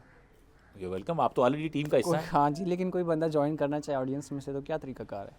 अच्छा, उसके लिए सबसे पहली चीज़ ये है कि वो मैंने एक क्वालिफ़िकेशन रखी है कि अगर कोई बंदा अपने अपने इलाके में जो भी काम कर रहा है, एक मेरी ख्वाहिश है कि हम अपनी रीजन, जैसे हमारा जो पोठोहार रीजन है या उस रीजन के अंदर उसको हम ऑर्गेनिक डिक्लेयर करें, यानी कि हम अपना केमिकल खादों और पेस्टिसाइड बाहर निकल के किचन गार्डनिंग, तो किचन गार्डनिंग से आप ना चीज़ें ग्रो करना नहीं तो उस इलाके में तो वैसे भी बारानी इलाके है, उधर तो खाद वो चलता ही नहीं है अपना, ये मेरा ख्याल है खादें तो नहीं चलती वहाँ पे। खादें चलती नहीं हैं, लेकिन अब लोगों ने ना जो लोग करना चाहते हैं ना वो शुरू कर दिए उन्होंने। ओए होए। तो एक तो ऑर्गेनिक चीज़ों को हम प्रमोट करें, और ऑर्गेनिक चीज़ों को ज़्यादा ज़्यादा मेरी ख्वाहिश ही होती है। और अभी तो ज़िंदगी अभी मैं डिस्कवर कर रहा हूँ, येट टू बी डिस्कवर। नहीं माशाल्लाह, जो चीज़ें आप कर रहे हैं ना, कंट्रीब्यूशन जो है उससे बाकी लोगों को बड़े होप मिलती है। ये स्पेशली जो आप इन्वायरमेंट के लिए जो काम है ना, बहुत कम लोग हैं इसके ऊपर काम करें। खिज़र वली चिश्ती को आप जानते होंगे, गुलाम रसूल जो हैं उनको जानते होंगे आप। वैसे आपने भी सवाल पूछा ना कि मैंने मुस्तकबिल में क्या करना है, तो मैं ब्लैंक हो गया था। अच्छा। I didn't had any clue के what I have to do in future.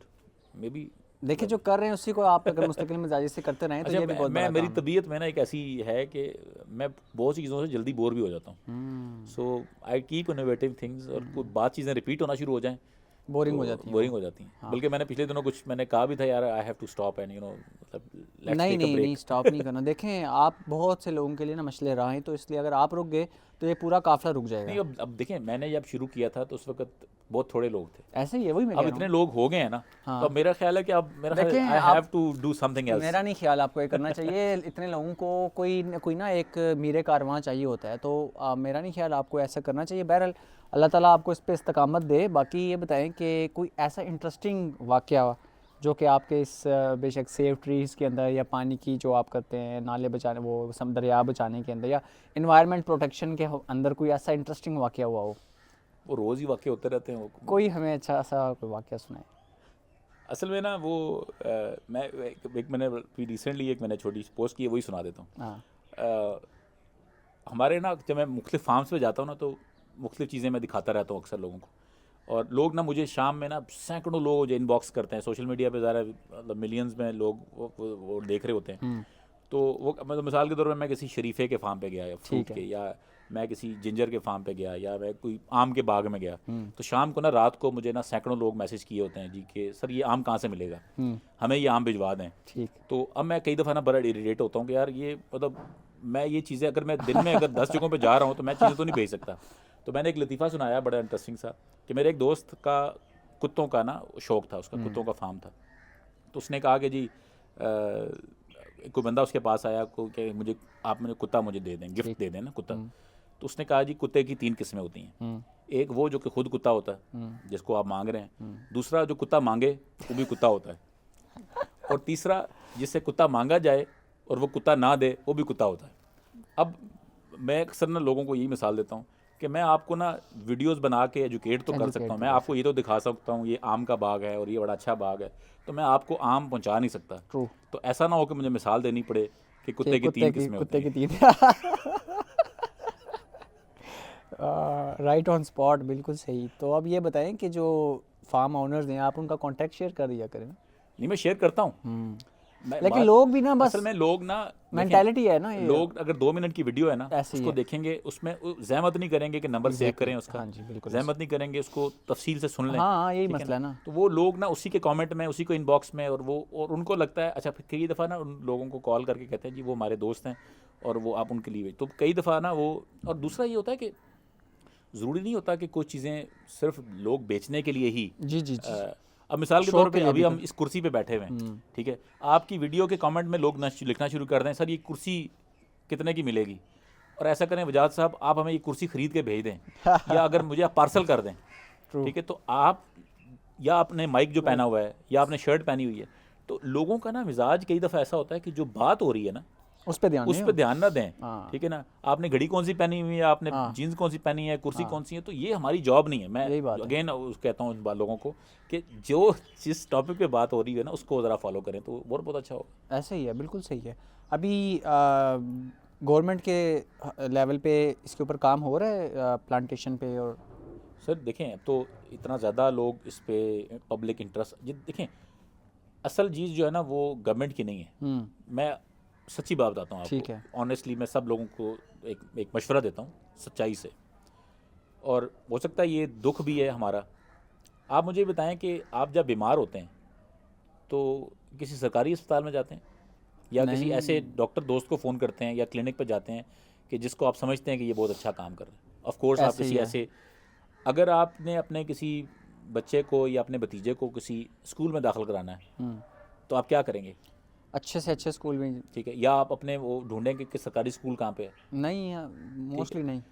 अब इसी तरीके मैंने मिसाल दी आपको 2 की ना, इस तरह के 40 और महकमे भी हैं जिसके लिए कि आप जो है ना आप तलाश करेंगे। आपने प्लम्बर का काम कराना है या कारपेंटर का काम कराना है तो आप सरकारी कारपेंटर को ढूंढेंगे नहीं, ऑब्वियसली। इसी तरह मैं ये समझता हूँ कि दरख्त लगाना जो है हुकूमत का काम नहीं है। हुकूमत, देखें हुकूमत का काम है या नहीं है, लेकिन जिस तरह हम बाकी काम अपनी जिम्मेदारी समझ के अपने लिए करते हैं ना। जी जी। तो अगर मैंने एक घर बनाया है लेट्स से 50 लाख रुपए का, ठीक है, तो 500 रुपए के पौधे आप अपने, अगर आपने एक वॉशरूम पे अपने 2 लाख रुपए लगा दिए, ऐसे ही है, तो वाई नॉट कि आप 4 पौधे भी लेके प्लांट कर दें। देखिए मैंने ऑक्सीजन सांस लेना है ना मैंने, जी जी, तो हमें सिटीजन को, बीइंग सिटीजन हमें जिम्मेदारी लेनी चाहिए कि हम बहुत से काम हमने एज ए वॉलंटियर खुद करने हैं। अब लाहौर शहर की आबादी 1.25 करोड़ की आबादी है, अगर सोसाइटी इस बारे में सोचना शुरू कर देगी ना तो हुकूमत सिर्फ वही काम करती है जिस पे लोग बात करना शुरू करते हैं। सही। अगर 1.25 करोड़ लोग दरख्तों की बात करना शुरू कर देंगे, या मेरा एक दिल के बड़े करीब टॉपिक है जिसको हम सेविंग द वाटर कहते हैं, पानी को बचाना, कि हम रोज़ 200 लीटर पानी ज़ाया कर रहे हैं। ऐसे ही अगर हम पानी को बचाने पे बात करें, पानी को साफ़ करने पे बात करें, तो हुकूमत या कोई भी हुकूमत, चाहे वो पॉलिटिक्स हो या इवन एडमिनिस्ट्रेशन हो, पॉलिटिकल लोग हों, वो सब लोग उस चीज़ की बात करते हैं जो कि पब्लिक जिसके बारे में पब्लिक इंटरेस्ट पे बात। अगर अवाम ये सोचना शुरू कर देगी कि हमने दरख्तों को बचाना है, हमने पानी को प्रिजर्व करना है, हमें वाइल्ड लाइफ की केयर करनी है, हमें अपने इकोसिस्टम को डेवलप करना है, हमने फार्मिंग को प्रमोट करना है, हमें एग्रीकल्चर को सपोर्ट करनी है, हमने ये सारा कुछ जो हम बात कर रहे हैं, तो अवाम ने सोचनी है ये बात। हुकूमत का काम तो जैसे मैं छोटी सी मिसाल देता हूँ, हमारे पास टोटल ज़मीन है पूरे पाकिस्तान में, एक मिनट के लिए 7,96,096 मुरब्बा किलोमीटर। ठीक है, इसमें फॉरेस्ट के पास 4% ज़मीन है। वाओ, 4%। अगर फॉरेस्ट डिपार्टमेंट बहुत सुपर डुपर चैम्पियन बन भी जाए तो फिर भी वो 4% ज़्यादा नहीं कर सकता, क्योंकि उसके पास टोटल जगह ही 4% है। 96% किसके पास है? मेरे और आपके पास। अगर हमने बीइंग अ सिटीज़न, मैंने 96% की जिम्मेदारी मैंने ले ली, और अवाम हुकूमत की तरफ ये प्रेशर डाल रही हो, पॉलिटिकल पार्टीज़ पे प्रेशर डाल रही हो, सिविल एडमिनिस्ट्रेशन जो भी आपकी इस्टेब्लिशमेंट, सबको ये प्रेशराइज कर रही हो कि 96% अवाम पौधों के बारे में सोच रहे हैं, तो 4% तो सोचें ही सोचेंगे। बेशक। तो हम आवाम से चेंज आएगा। मेरी नज़र में जो मैं ये काम कर रहा हूँ ना, ये मैं कभी कभार मैं सोचता हूँ कि मैं क्या कर रहा हूँ। मेरा काम है अवेयरनेस करना। बेशक। मेरा काम है लोगों को पब्लिकली, यानी कि हम एक दरख्त, कुछ लोग कहते हैं जी ये दरख्त आप बचाते हैं एक दरख्त बचाने से क्या होगा, इस पे आपने इतने 1000 रुपये खर्च कर दिए। मैं ये कहता हूँ कि ये सारा कुछ सिंबॉलिक है, यानी कि अगर रोड बनाते हुए अगर एक बिल्डिंग आ रही है और वो नुकसान में हो रही है, या अगर एक बंदे की ज़मीन आ रही है उसको आप कॉम्पनसेट कर रहे हैं, तो हमारे दरख्तों जो को क्यों नहीं दरख्त है? हैं वो भी तो जिंदा चीज़ है ना, ऐसे ही है बिल्कुल, ठीक है ना। तो इनकी कोई अगर- अहमियत ही नहीं है। तो उसकी अहमियत किसने दिलानी है? हमने खुद बात Being a करके citizen। शऊर दिलाने तो लोगों को। हुकूमत, मैंने तो आज तक कभी भी हुकूमत की तरफ नहीं देखा। हम अपनी 90% चीज़ों पे हुकूमत की तरफ नहीं देख रहे होते। देखें, आप कोई काम करते हैं या कोई स्टेप लेते हैं तो हुकूमत उसमें आपके साथ कोऑपरेट करने आ मैं जाती बताऊं कि मैं अपना ज़ाती एक्सपीरियंस बता रहा हूँ, हालांकि मेरे कोई पुराने ताल्लुकात नहीं हैं किसी सरकार के साथ, लेकिन पिछले 5 साल में मैंने जिस भी डिपार्टमेंट को जाके ना लॉजिकली बात की है, या जिस बंदे को भी मैंने, चाहे वो पब्लिक ओपिनियन में कहा है या ज़ाती कैपेसिटी में कहा है, आप अगर फॉलो अप करें तो हुकूमत सुनती है। लोगों ने ना सोचना ही छोड़ दिया है, लोगों ने बात करना ही छोड़ दी है। ट्रू। ठीक है, जैसे अभी मेरी नज़र में लाहौर का या कराची का या इस्लामाबाद पिंडी का सबसे बड़ा मसला मुझसे पूछे ना, जो कि एक दिन में ठीक हो सकता है, वो है सफाई। सफाई के लिए हम कचरा कौन फैलाता है? हम फैलाते हैं। अब अगर कचरा बाहर गली में पड़ा हुआ है, ठीक है जी, तो अब हम हुकूमत को कहेंगे भाई तुम क्यों नहीं कर रहे? सबसे पहले मेरी जिम्मेदारी है बीइंग ए सिटीजन कि मैंने कचरा नहीं फैलाना। फिर मेरी जिम्मेदारी है कि मैंने अपने मोहल्ले, अपने कम्युनिटी के लेवल पे लोगों को ऑर्गेनाइज करना है कि यहाँ पे कचरा ना हो। फिर मेरी जिम्मेदारी है बीइंग ए कम्युनिटी में अपने पब्लिक सर्वेंट्स को या मैं अपनी पॉलिटिकल इंतजामिया को कहूँ कि हमारे मोहल्ले में कचरा ना हो। ऐसे ही है। ये बात अगर मेरी ज़ात से शुरू होगी तो पूरे शहर में कचरा ही नहीं होगा। ऐसे ही है। हम कहते हैं जैसे ये सारी बातें, मेरी नज़र में जो सारी एफर्ट का मेरा जो है वो पर्सनल है, एज ए इंडिविजुअल। ठीक है। अगर हम इंडिविजुअली ठीक हो जाएं, सब ठीक है।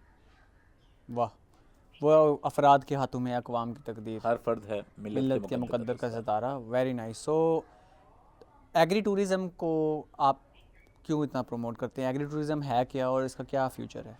अच्छा, एग्री टूरिज़म का ना ये जर्नी मेरी शुरू हुई, मैंने आज से कोई 12 साल पहले फार्म बनाया ना जब, तो अच्छा ये फार्म या लोग शौक, अक्सर लोगों आप चेयरमैन हैं एग्री टूरिज्म? नहीं, मैं तो एक डायरेक्टर हूँ, वन ऑफ द डायरेक्टर, बल्कि एक सोल्जर हूँ, एक अच्छा। मेंबर हूँ उसका। नहीं, लेकिन ओहदा क्या है वो बताए ना। असल में फॉर्मल एग्री टूरिज्म में ना हम ओहदे है ही नहीं हमारे ज़्यादा। ओके, नहीं तो मतलब तारिक तनवीर इज़ फाउंडर, हमारे फाउंडर हैं वो। मैं मतलब उसकी जो भी उसका लाउड स्पीकर हूँ, मतलब आई एम ए कम्युनिकेटर, लोगों में इवेंट्स ऑर्गेनाइज करना ये मेरे काम है। ठीक है। तो सबसे पहले ये बताऊँ एग्री टूरिज़म है क्या। ओके। एग्री टूरिज़म का मतलब ये है कि 2 लफ्ज़ हैं, एग्रीकल्चर और टूरिज़म। ठीक है। पूरी दुनिया में 100 से ज़्यादा ममालिक ऐसे हैं, बल्कि 120 से ज़्यादा ममालिक हैं जहाँ पे agri tourism as a government का एक डिपार्टमेंट है। अच्छा। जैसे हमारा एग्रीकल्चर डिपार्टमेंट है ना, या टूरिज़म डिपार्टमेंट है, वहाँ पे दुनिया के 120 से ज़्यादा मुल्कों में एग्री टूरिज़म एक फंक्शनल डिपार्टमेंट है। ठीक है। अच्छा, दुनिया में ना एक स्पेन के अंदर ना एक फेस्टिवल होता है, टमाटर का फेस्टिवल। अच्छा। उसको टमाटीना फेस्टिवल कहते हैं। अगर आप हमारे दोस्त टमाटीना फेस्टिवल को लिखें, या अगर एक पुरानी फिल्म थी ज़िंदगी ना मिलेगी दोबारा, एक फिल्म है, उसको अगर आप सर्च करें तो उसके अंदर वो पूरा कोई आधे घंटे का सीक्वेंस है उसका। वो टमाटर के फेस्टिवल को मनाने के लिए पूरी दुनिया से वहाँ पे आते हैं और लोग दूसरे को टमाटर मारते हैं, और वो उस टमाटर का फेस्टिवल से अरबों डॉलर की इकॉनमी है एक हफ्ते के अंदर। ठीक। इसी तरह ही स्पेन में ही बुल फाइटिंग होती है। जी जी। तो जो बुल फाइटिंग का जो इवेंट है ना, उसको वो एक हफ्ते के लिए होता है, तो पूरी दुनिया से लोग बुल फाइटिंग देखें। तो ये है एग्री, यानी कि आपका जो, जैसे हमारे यहाँ कभी आप देखें पुराने ज़माने में ना हमारे यहाँ मेले लगा करते थे, मतलब आप जी जी, वो मेले बेसिकली एग्री टूरिज़म के मेले होते थे। यानी कि वो मेले होते कब थे? वो मुल्तान में मेला तब लगता था जब आम की फसल तैयार होती थी। पिंडी में जो है ना, या उसके इलाके में जहाँ पे गंदम लगाई जाती है, वहाँ बैसाखी का मेला होता था, गंदम की फसल। ईद जो है ना, हम लोग कहते हैं ना, जैसे त्यौहार जो होते हैं, छोटी ईद और बड़ी ईद, एक तीसरी ईद भी होती है। वो किसान की ईद उस दिन होती है जिस दिन उसकी फसल कटती है। वाह। वो चाहे उसका खजूर हो, चाहे उसकी केला हो, चाहे उसकी गंदम हो, चाहे इसका चावल हो, तो किसान का जो ईद है वो उस दिन कटती है, या गन्ना जिसका लगा हुआ है, जिस दिन उसकी गन्ने के पैसे आते हैं। साल के बाद वो कह रहा होता है जी, उसके बच्चे की शादी भी, या उसकी जो है ना बेटी की शादी भी उसी वक्त होती है, उसके घर भी नया बनता है, उस घर में पेंट भी नया उसी पे कराता है। तो ये जो है ना, इसको हमने नाम दिया फेस्टिविटी का। ठीक है। तो एग्री टूरिज़म बुनियादी तौर पे अपनी उस हार्वेस्ट का जो कि आपके प्रोड्यूस है, उसका फेस्टिवल है वो। ठीक हो नंबर गया। 1। तो पहली चीज़ ये है। तो अच्छा, उसमें जब हम असल मसला अगर ये है कि जब हम कोई प्रोड्यूस करते हैं, फार्मर कोई चीज़ प्रोड्यूस करता है, जैसे आजकल टमाटर जो है ना वो बड़े आसमान पे है, हाँ, ठीक है, नायाब हो गया। लेकिन ये इसलिए कि टमाटर की ये जो सीज़न होता है ना, इसमें टमाटर पैदावार कम होती है ठीक उसकी, है। और हमारा बॉर्डर भी बंद है तो बाहर से भी टमाटर नहीं आ रहा। लेकिन एक टाइम आता है जब टमाटर जो है वो 10 रुपये किलो होता है। हाँ, उस वक्त टमाटर की पैदावार जो बहुत है ज़्यादा होती है। वो ज़्यादा होती है। अब वो मंडी के ऊपर डिपेंडेंट करता है, ठीक है। अब जब मंडी पे जाता है तो वो उस वक्त प्रोड्यूस, अब कस्टमर, लेकिन मेरे घर में और आपके घर में टमाटर उस वक्त भी 80 रुपये या 60 रुपये किलो आ रहा होता है, क्योंकि वो रिटेल बिजनेस से आ रहा है। सिमिलरली अगर हम बात करें जैसे चावल की, या हम बात करें गंदम की, गंदम इस साल तकरीबन 2200 रुपये मान गई है, ठीक। ठीक है। तो उसकी रीज़न सस्ती क्या हुई है है। कि उसकी रीज़न ये है, मतलब किसान को नुकसान हुआ ना, अच्छा। अभी आजकल गन्ने में भी नुकसान है। हम्म, अगर किसान अपनी रॉ प्रोडक्ट को बाज़ार में बेचेगा तो उसका भाव नहीं मिलेगा उसको। सही सही।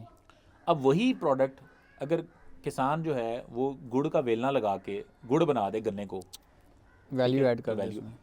इसी तरह ही जो गंदम है, अगर वो फार्मर अपने ज़मीन से, अपने फार्म से गंदम, मतलब मुझे और आपको किसी को देगा तो वो उसके अच्छे पैसे ले सकता है। तो हम डायरेक्ट कस्टमर को फार्म के साथ जोड़ना चाहते हैं। सही, एक तो हम सही, ये सही। काम कर रहे हैं। दूसरा जो है, एक छोटा सा जो पान का खोखा होता है ना, जो 2 मीटर बाई 2 मीटर का होता है, उसके बाहर भी ब्रांडिंग हुई होती है। हाँ लेकिन एक बंदे की अगर 100 किले ज़मीन है, अगर उसकी 4 मुरब्बे ज़मीन है ना, हाँ हाँ, उसके फार्म के बाहर कोई बोर्ड नहीं लगा हुआ। नहीं लगा होगा, ऐसे ही है। अच्छा, कोई फार्म के बाहर ये नाम नहीं लिखा हुआ जी यहाँ पे जो है ना ये पकता है, ये मकई बनता है। लगती है, यहाँ चावल लगता हाँ है, हाँ गंदम लगती है। हाँ हाँ। अच्छा, वो सारा कुछ निकाल के मंडी को बेचता है।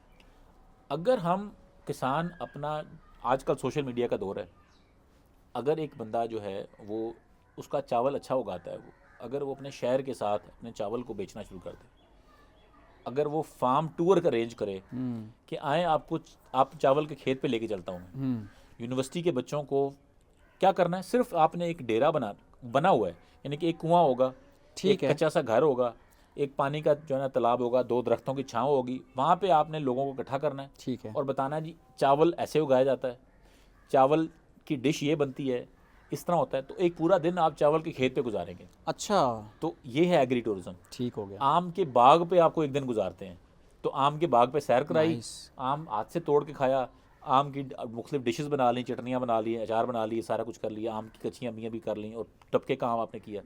अगर आप केले के खेत में जाएं, केले के बाग, हम ये फेस्टिवल बेसिकली उसके बाग पे करते हैं। ठीक हो अभी गया। आजकल सिट्रस का सीज़न है, सरगोदा में हम इवेंट करेंगे, एक खानपुर में रेड ब्लड माल्टा हमारा होता जी, है, जी। उधर हम फेस्टिवल करते हैं सिट्रस का। तो बेसिकली जब आप उस बाग पे जाके, उस फार्म पे जाके उसको पूरा दिन सेलिब्रेट करेंगे, फिर उसके पैसे आपको अच्छे मिलेंगे, आपको कैश पैसे मिलेंगे। कई दफ़ा मंडी में आपका उधार हो जाता है। तो ये कॉन्सेप्ट था एग्री टूरिज्म का। ठीक है। तो मैंने भी क्योंकि जो फार्म बनाया तो मुझे भी बहुत सी चीज़ों का पता नहीं था। तो एक तो मैं, एक कम्युनिटी है बहुत अच्छी कि कम्युनिटी। आप एक दूसरे से लिंक हैं कि कौन क्या कर रहा है, जी, आप जी। आइडियाज़ ले लेते हैं। अब जैसे जामन है, जामन का हम फेस्टिवल मनाते हैं, तो जामन के समंदरी में एक बहुत बड़ा इलाका है जहाँ पे जामन पूरे पाकिस्तान से आता है। इस तरह अमरूद है, केला है, टमाटर है, खुबानी है। ऊपर हम चेरी फेस्टिवल मनाते हैं स्कर्दू के अंदर, अच्छा, तो चेरी का मेला होता है, वेरी नाइस। लोग चेरी खाते हैं। स्ट्रॉबेरी का तो उसकी फेस्टिवल कोई मनाते हैं। एंट्रेंस फी रखते हैं आप? नहीं, फ्री? बेसिकली फार्म पे होता है। लेकिन farm पे हम देखिए, arrange करते फार्मर की एक प्रोडक्ट लगी हुई है ना, अब लोग आ रहे हैं, वो उसको यूज़ कर रहे हैं, खा रहे हैं, जो भी कर रहे हैं, तो उसको वो उन पेमेंट होता है ना। अच्छा। वहाँ पे जो चीज़ वो इस्तेमाल करेगा, लेके जाएगा, टेस्ट करने के तो पैसे नहीं लेते। हाँ, लेकिन अगर वो खरीदेगा तो वो पैसे दे देता है। ठीक हो गया, ठीक हो गया। और वो रेट भी अच्छा मिल जाता अच्छा मिल, और फिर उसके फार्म ब्रांड हो जाता है ना। है। हाँ। मिसाल के तौर पे मेरा अगर फार्म है और मैंने, अगर हमने इस पे इवेंट करेंगे, आपने क्या उगाया है अपने फार्म पे? मेरे फार्म पे मैं अदरक उगाता हूँ, ठीक। ठीक है। इसके अलावा हमारे फार्म पे खीरा भी उगा हुआ है। एक हमारा नर्सरी फार्म भी है जहाँ पे हम प्लांट्स भी हम पनीरी शनीरी करते हैं, पनीरी बनाते हैं। इसके अलावा हम एक अभी नया एक जंगल लगा रहे हैं 22 एकड़ का, जिसमें हम एग्रो फॉरेस्ट्री कर रहे हैं, यानी कि जंगल और एग्रीकल्चर कंबाइन कर रहे हैं। अच्छा, ऊपर दरख्त, नीचे फसल, हाँ, इस तरह जैसे से। सरगोदा में माल्टों के दरख्त होते हैं। हाँ, ऐसे करते हैं हम लोग। ओके, एक हमने वो हम बना रहे हैं तो उससे facility। प्लो करना मुश्किल नहीं होता? यूं यूं यूं यूं? अच्छा, उसमें हमने ना डिज़ाइन फार्म को ऐसा करते हैं कि एक दरख्त और दूसरे दरख्त के दरमियान एक स्पेस है तकरीबन 15 फुट का, तो 15 फुट वो अपना आसानी से लाइनों में तरतीब करे, और वो अच्छो डिज़ाइन। अच्छा, अगर आपने डिज़ाइन अच्छा किया हो ना कोई चीज़ को, तो आप ये डिज़ाइन की सर्विसेज देते हैं? हम ज़रा महंगे हैं। कितने महंगे? हम बेसिकली पार्क्स डिज़ाइन करते हैं, हम पूरे टाउन लैंडस्केपिंग करते हैं, लेकिन वो हम स्मॉल स्केल की नहीं करते। ठीक है। क्योंकि हम अपने 90% काम मुफ्त करते हैं। ठीक है, कम्युनिटी के लिए। हाँ, तो उसमें हम लोगों को, इसलिए हम वो देखिए, मैं आपके क्लब का मेंबर हूँ, लेट्स सपोज मैं एक फार्म हाउस बनाना चाह रहा हूँ, तो आप उसको किस तरह से डिज़ाइन करके देंगे? अच्छा, हम उसको ये कहेंगे कि जी हम कहेंगे कि जी आप जाएं, आपके सराउंडिंग पे बेशुमार फार्म्स हैं, उसको आप विज़िट करें। सबसे पहले आप ये सोचें कि आपने ये बनाना कैसे है। ठीक है। जैसे कि आपके जहन में है, आप बनाना चाहते हैं, आप सबसे पहले ये बनाना चाहते क्यों हैं? ठीक है। ठीक है, आप ये लेजर के लिए बनाना चाहते हैं, बिजनेस के लिए, लेट्स सपोज बिजनेस के लिए, फिर आपको काम सीखना पड़ेगा। ठीक है। बिजनेस के लिए मैं फिर आप आपको किसी फार्म पे जाके इंटर्नशिप करें। Yes, exactly. फार्म के लिए इंटर्नशिप करें, सीखें काम को। ठीक है। मैं ये ज़ाती तौर पर समझता हूँ कि जब भी कोई भी काम आपने करना है, आप इवन आपको कारोबार करना चाहते हैं, कारोबार करने के लिए पैसे की ज़रूरत नहीं है वैसे ही है। सबसे पहले आपको वो कारोबार के गुर आने चाहिए। कम से कम 6 महीने, और मतलब एक दरमियानी पीरियड है 2 साल। ठीक है। 6 महीने से 2 साल आपको ऐसे काम करना चाहिए जैसे आप किसी स्कूल में जाके दाखिल हो गए और आप अपने पल्ले से पैसे दे के, जी, और वहाँ पे आप यूनिवर्सिटी में जाते हैं ना, तो फीस भरते हैं आप, बिल्कुल। ठीक है, और 6 महीने साल, ठीक है ना, उस तरह से सीखना चाहिए। तो फिर आप कुछ कर सकते। मैं अक्सर कहता हूँ कि शागिर्दी इख्तियार करें। आप किसी जो आपको मेंटोर आपको पसंद है, उसको कहें जी कि मैं आपकी शागिर्दी में आना, मैं आपकी गाड़ी चलाऊंगा, मैं आपकी ड्राइवरी करना चाहता हूँ, मैं आपके जनाब मतलब जो भी घर के काम है मुझे बताएं, लेकिन मुझे आप हुनर सिखाएं। ऐसे ही है, ठीक है ना। तो ये आपने अक्सर देखा होगा कि ये जो मैकेनिक्स होते हैं, जैसे ना ऑटो मैकेनिक्स हैं, या कोई कारपेंटर है, या नाई है, कोई बार्बर है, कुछ भी, आप मुझे ये बताएं कि जो स्किल जो आप किसी को आपको ट्रांसफ़र करता है ना, ठीक है, या जो टेक्निकल नॉलेज है, वो कितना वैल्यूएबल है। बहुत ज़्यादा। तो ये जिसको हम आजकल फैशन में आ गया है मेंटोरशिप, ठीक है, लफ्ज़ों ने तो वो मेंटोरशिप कर दिया है, लेकिन असल में वो उस्तादी शागिर्दी थी। जी, और वो उस्तादी शागिर्दी का मतलब लोगों को पता है, जिनको पता है कि आपको उसकी कड़वी बातें भी सुननी पड़ेंगी, आपकी सख्तियाँ भी बर्दाश्त करनी पड़ेंगी। हो सकता है कि आप ये रेड कारपेट नहीं है, ऐसे ही है, बहुत टफ। तो अगर तो आपने ज़िंदगी में कोई मतलब, वैसे 97% लोग जो है ना, वो ज़िंदगी आसान गुजारते हैं, वो कभी चैलेंज नहीं लेते। लेकिन मैं 3% लोगों को लेकर कह रहा हूँ कि उनको बाकायदा किसी ऐसे, सबसे पहले उनको ये सोचना है कि मैंने खुद क्या करना है। जैसे मैंने कहा ना, उनको अर्ली ऑन अपने स्किल के बारे में पता होना चाहिए कि मेरे अंदर क्या चीज़ है। ठीक है। और अगर उसको नहीं समझ आ रही, तो फिर ये सोचे कि मैंने बनना क्या है। मतलब लेट्स से इमेजिन करें कि मैं अपने मैनिफेस्टेशन होनी चाहिए कि मैंने ये बनना है। अच्छा, अगर आपने वो बंदा आइडेंटिफाई कर लिया, मिसाल के तौर पे आपने सोच लिया जी कि मैंने एक इंडस्ट्रियलिस्ट बनना है, या मैंने एक मैन्युफैक्चरर बनना है, या तो आप उस एम्प्लॉयर के पास जाएं, जो भी आपका फेवरेट एम्प्लॉयर है, जिसको आप समझते हैं कि जी ये मैंने ये बनना है जी, ठीक है, उसको जाके, मेरी तरफ से एक टिप पे दे रहा हूँ, उसको ये बोलें, सर मैं मेरी ये क्वालिफ़िकेशन है, मैं इतना डेडिकेटेड हूँ, मैं छुट्टी नहीं करता, मैं वक्त पे आऊँगा, मैं मतलब ज़िम्मेदारी से काम करने वाला बंदा हूँ, मैं आपके पास 6 महीने के लिए मुफ्त काम करना चाहता हूँ, आप मुझे बताएं मैं क्या करूँ।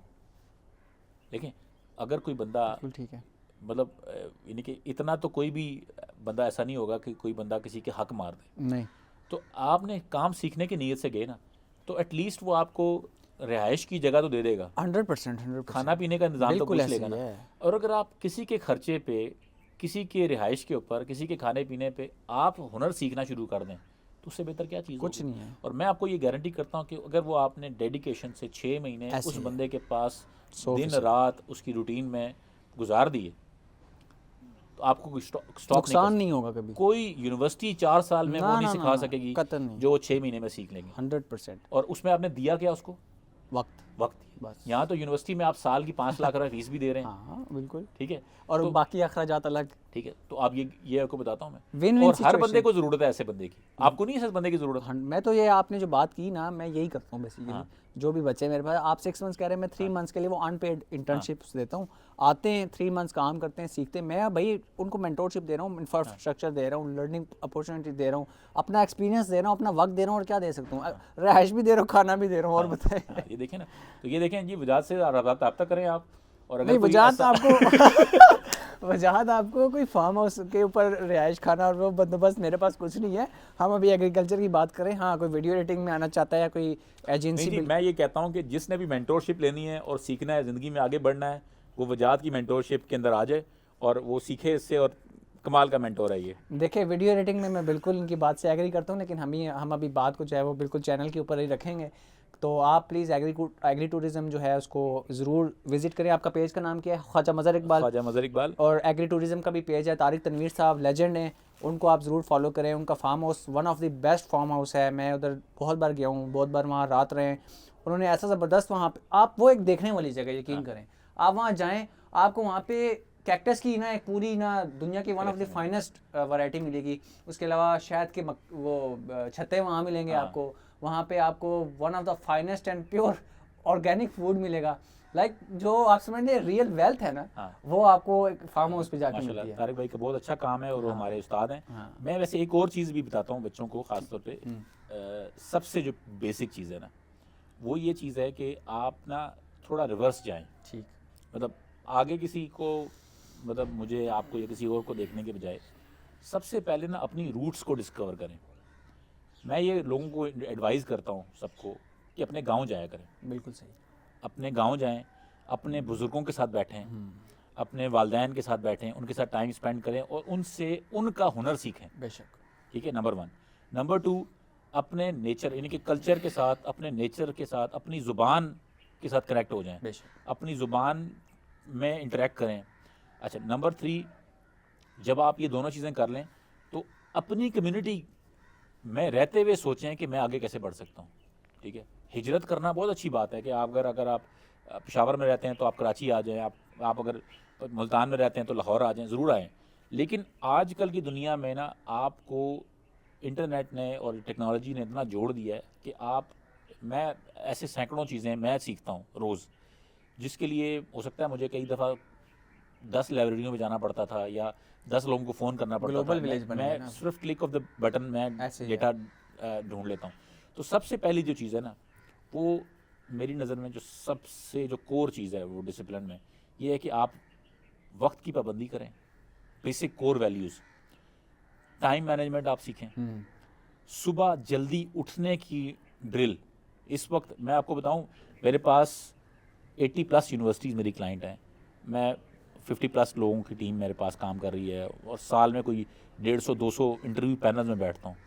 आजकल इंटरव्यूज़ में जो सबसे मिनिमम हम चीज़ देखते हैं ना, 3 चीज़ें देखते हैं।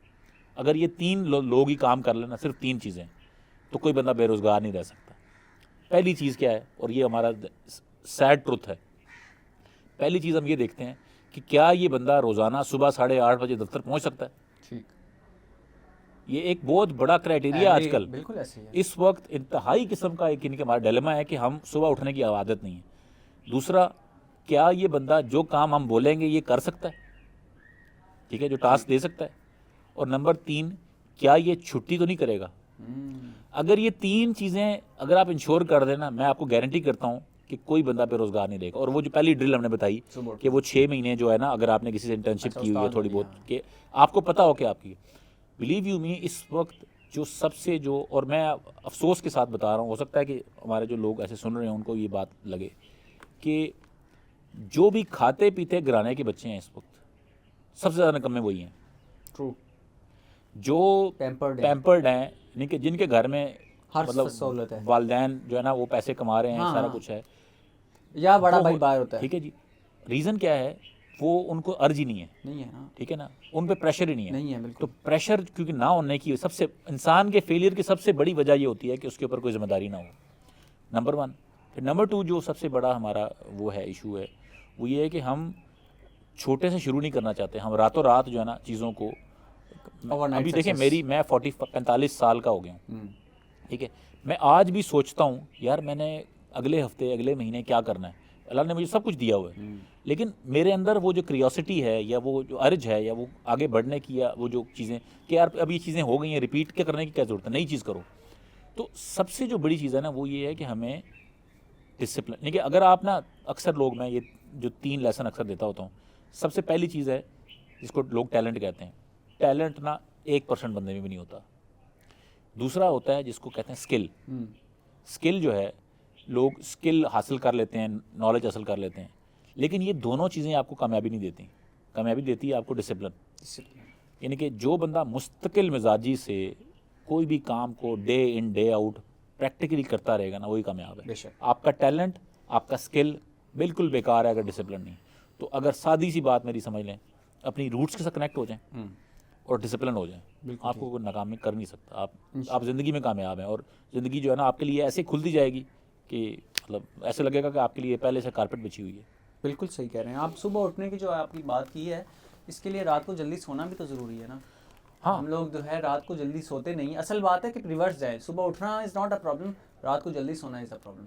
अभी रात देखिए को ना, एक दिन ना आप कड़वा घूंट करके ना सुबह 6 बजे उठ जाए ना, बिल्कुल सही है। ठीक उसके है, बाद जल्दी नींद आ जाएगी, आपको रात को 8 बजे आ झुके जाएगी, आना शुरू हो आ जाएगी। जाएगी बात। ठीक है जी। उसके बाद आगे जो आपका एक घर है, आपकी फैमिली है, बच्चों ने सोना कोई नहीं, घर वालों ने सोना कोई नहीं, शोर मचा रहेगा गली मोहल्ले में, बच्चे रात को 11 बजे क्रिकेट खेलना शुरू कर दें, क्या करेंगे आप बताएं? सर जब नींद, देखिए, पूरा माहौल नहीं, मोहल्ला कुछ आपका। नहीं। देखिए, अगर आपको नींद आई हुई है ना, देखिए ये सारे बहाने तब हैं जब नींद नहीं आई। जब आपकी लाइफ, आपने सुबह 6 बजे उठे, आपने 2 घंटे वॉक में मतलब सर्फ किए, फिजिकल मतलब जब एक्सरसाइज आप की, थके हारे आएंगे तो आप सर नींद कांटे के बिस्तर पे कांटे सोए। के बिस्तर पे आपके गिर ढोल बज रहे हो ना, ठीक है ना, मैं आपको गारंटी करता हूँ कि नींद का इशू नहीं है। ठीक है, आपको ज़्यादा हो रही है तो आप कानों में हेडफोन लगा के सो जाएं, ठीक है, कानों में रुई लगा के सो जाएं, चीख के मतलब दरवाजे बंद करके सो जाएं।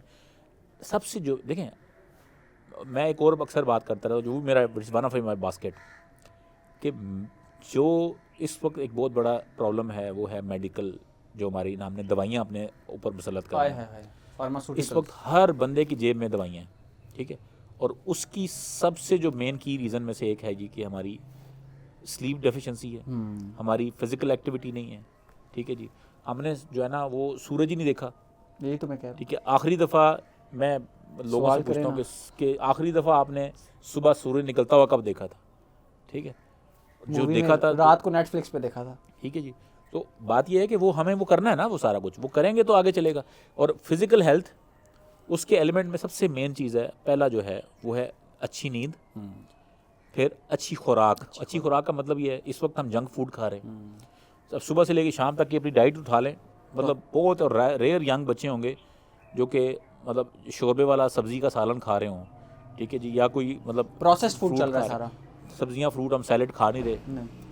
तीसरी चीज़ हमारी है जिसको हम फिज़िकल एक्टिविटी, एक्सरसाइज कोई नहीं, ठीक है, फिर हमारी मेंटल हेल्थ डिस्टर्ब है, स्ट्रेस में है सारे, फिर ये डिवाइसेस हमारे सामने, ठीक है जी। इस वक्त सारे बंदे अपने फ़ोन पे देखें, किसी की 8 घंटे की है, किसी की 9 घंटे, किसी की 10 घंटे। डिजिटल वेलबींग पे जाके देखें, एवरेज आपकी 9 घंटे की, 10 घंटे की, 10 घंटे अपने स्क्रीन टाइम पे गुजारा हुआ है, तो आपकी फिजिकल मेंटल। और फिर मतलब चले, मैं तो हूँ कंटेंट क्रिएटर हूँ, आप चलें कंट्रीब्यूटर हैं उस पर, ठीक है जी, मतलब मैं अगर 6 घंटे 8 घंटे डिवाइस पे गुजारता हूँ, लैपटॉप पे गुजारता हूँ, चलो मुझे तो कोई फ़ायदा होगा उससे। एक बंदे का जिसने कि उससे कोई दाल रोटी नहीं है उसकी, ठीक है, और हम इल्म भी नहीं हासिल कर रहे, कंज्यूमर है, हम उससे कोई नॉलेज भी नहीं हासिल कर रहे, सीख भी नहीं रहे, टाइम वेस्ट कर रहे हैं ना, ठीक है। तो अगेन अगर उसको पॉजिटिव नहीं यूज़ कर रहे तो फजूल है, सब फजूल है। आज कुछ ज़्यादा हमने तालीम मैं तो ये बातें तालीम करता नहीं हूँ, आपने मुझे फंसा दिया। मैं तो खुश नहीं, ये फैक्ट्स हैं, ये अवेयरनेस ये भी बड़ी ज़रूरी है कि ये हमारे साथ ज़िंदगी का हिस्सा है ना, इसको हम डिनाई नहीं कर सकते, ये हकीकत है। तो बहरहाल बात ही है कि सारे को अगर मैं समराइज़ करूँ इस सारे मुद्दे को, और सारी जो कन्वर्सेशन है और सारी जो गुफ्तगू है, उसका यही है कि बैक टू रूट चले जाएँ, अपनी जो ज़ुबान है उसके साथ कनेक्ट हो जाएं, अपनी ज़मीन जो सॉइल है उसके साथ कनेक्ट हो जाएं, जो हमारी ओरिजिन्स हैं, जो हमारी बुनियाद है उसके साथ कनेक्ट हो जाएं। तो हमें तो शहरों को छोड़ना पड़ेगा फिर मदर साहब। नहीं, देखिए शहरों को अब आप एक चीज़ तो देखें ना कि जो ये डिजिटल एज आ गई है, मैं आपको प्रैक्टिकली बताता हूँ कि अगर मैं ना निकल के शहर से निकल के किसी गाँव में भी चला जाऊँ ना, तो मोबाइल फ़ोन मेरे पास है, इंटरनेट से मेरे पास है, कम्युनिटी नहीं है वहाँ पे, सारा कुछ ठीक है।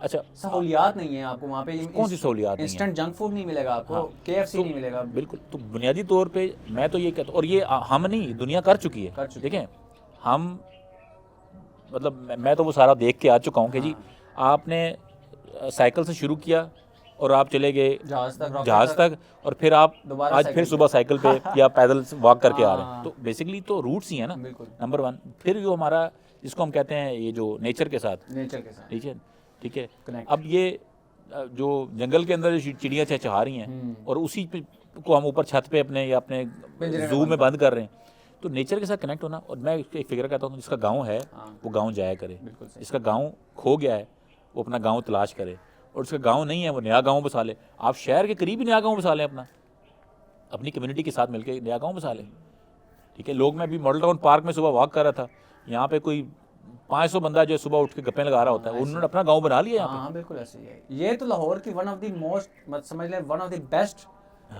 लिविंग एरिया है मॉडल टाउन पार्क। लाहौर का सबसे बड़ा और सबसे खूबसूरत पार्क, आपने तो देखा है। बिल्कुल ऐसे ही। तो मैं कहने का मतलब ये है कि यहाँ तो गाँव है, लेकिन अब आप मजंग चले जाए ना, या आप जो है वो, कोई बात नहीं, आप 5 किलोमीटर ट्रैवल करके मजंग आ जाएं, सुबह रोड खाली होती है। मेरा ख्याल है हमारी प्रायोरिटीज चेंज हो चुकी हैं। असल बात ये है, देखिए अभी यहाँ से अगर कोई बंदा ये बोले कि मैंने जनाब खाना खाना है, तो वो लिबर्टी चला जाएगा ना, वो चला जाएगा, आपका प्रायोरिटीज चेंज हो गई है ना, तो वो करने के लिए कोई इशू नहीं, ठीक है। आपको अच्छा अपने इर्द गिर्द भी सुबह के वक्त जगह खाली होती हैं, रोड्स खाली होती हैं, 100%। नहीं ऐसे ही है जो मैं अभी बता, शर्जील अकबर साहब को आप जानते होंगे, वो उधर से लामा इकबाल टाउन से रोज मॉडल टाउन पार्क आते हैं, ठीक है। हमारे पार्टनर कोई टाउनशिप से आता है, कोई कहाँ से आता है, कोई कहाँ, जिन्होंने आना है वो आ रहे हैं, और रोज 50 रुपया पार्किंग का भी देते हैं, 50 रुपया एंट्री का भी देते हैं। देखिए अगर एक बंदा, देखिए 3000 रुपये है ना, मिसाल देता हूँ मैं आपको, एक बंदा अगर वो चाहता है 3000 रुपये खर्च करके, ठीक है, अपनी हेल्थ ठीक कर रहा है, उसने एक डॉक्टर के पास जाए ना, एक वक्त में 3000 रुपये ठीक है ना, फिर वो दवाइयाँ देगा, वो सेहत भी नहीं है, ठीक है, फिर वो कहेगा जी ये परहेज़ करो। तो वो अगर आपने 1 घंटा रोज़ आके आपने वो एक्सरसाइज कर ली, अगर आपने हेल्दी जो है ना लाइफ, और आप अपने रिफ्रेश हो गए, आपके दोस्त आ गए, आप दोस्तों से मिल गए, तो कोई ऐसा 3000 रुपये कोई नुकसान नहीं है। और ये अगर आपको छोटा मोटा जिम भी, अगर आप जिम की मेंबरशिप ले तो 10,000 रुपये ले लेगा, ऐसे नहीं, वो ज़्यादा है ज़्यादा है। बहरहाल कहने का मतलब ये है कि आप लोग प्लीज़ अपनी रूट्स की तरफ आएँ, नेचर के साथ कनेक्ट हों, अपना फूड लाइफस्टाइल ऑर्गेनिक करें, हेल्दी करें, सुबह की धूप लें जो बहुत ज़रूरी है, हम लोग बहुत मिस करते हैं। विटामिन डी इस टाइम 80% लोगों का लो है। तो बहरहाल ये थे जी ख्वाजा मदर साहब हमारे साथ। बहुत से टॉपिक्स हैं, मैं अभी तो मेरे पास सवाल पे सवाल आ ही जा रहा है, लेकिन मेरा ख्याल है कि असल में बात यह है कि खाना ठंडा हो रहा है और हम लोग जो है वो खाने पे पहुंचते हैं। बहरहाल आप लोगों का बहुत शुक्रिया। हम इनके साथ मल्टीपल भी एपिसोड्स करते रहेंगे, इनके फार्म हाउस भी जाएंगे, बल्कि इंशाल्लाह नेक्स्ट ई कॉमर्स वाला का अगर इस्लामाबाद कोई ट्रिप हुआ तो हम मज़र साहब के फार्म हाउस पे करेंगे, और फर्दर भी जो है इसके ऊपर हम लोग एपिसोड्स करेंगे। बहरहाल ये थे जी ख्वाजा मज़र साहब, फाउंडिंग मेंबर्स में हैं ये एग्री टूरिज़म के भी, उसके अलावा अपना इनका जो सेव ट्रीज़ का स्लोगन है उसके ऊपर ये बहुत ज़्यादा काम करते हैं। आप इनको फॉलो कर सकते हैं, मैं लिंक नीचे अटैच कर दूंगा। और thank you so much Mazhar साहब आपका आने के लिए, आपका बहुत शुक्रिया। देखने के लिए आप हमें सारे प्लेटफॉर्म्स के ऊपर फॉलो कर सकते हैं, टिकटॉक, यूट्यूब, इंस्टाग्राम, हर जगह के ऊपर हमारे जो लिंक्स हैं वो आपको नीचे मिल जाएंगे। हमारा व्हाट्सएप चैनल ज़रूर ज्वाइन कर लें ताकि आपको टाइमली अपडेट्स मिलती रहें। ये थे जी आज की एपिसोड, आई होप आपको पसंद आई होगी। अपना बहुत ख्याल रखिएगा, अल्लाह हाफ़िज़।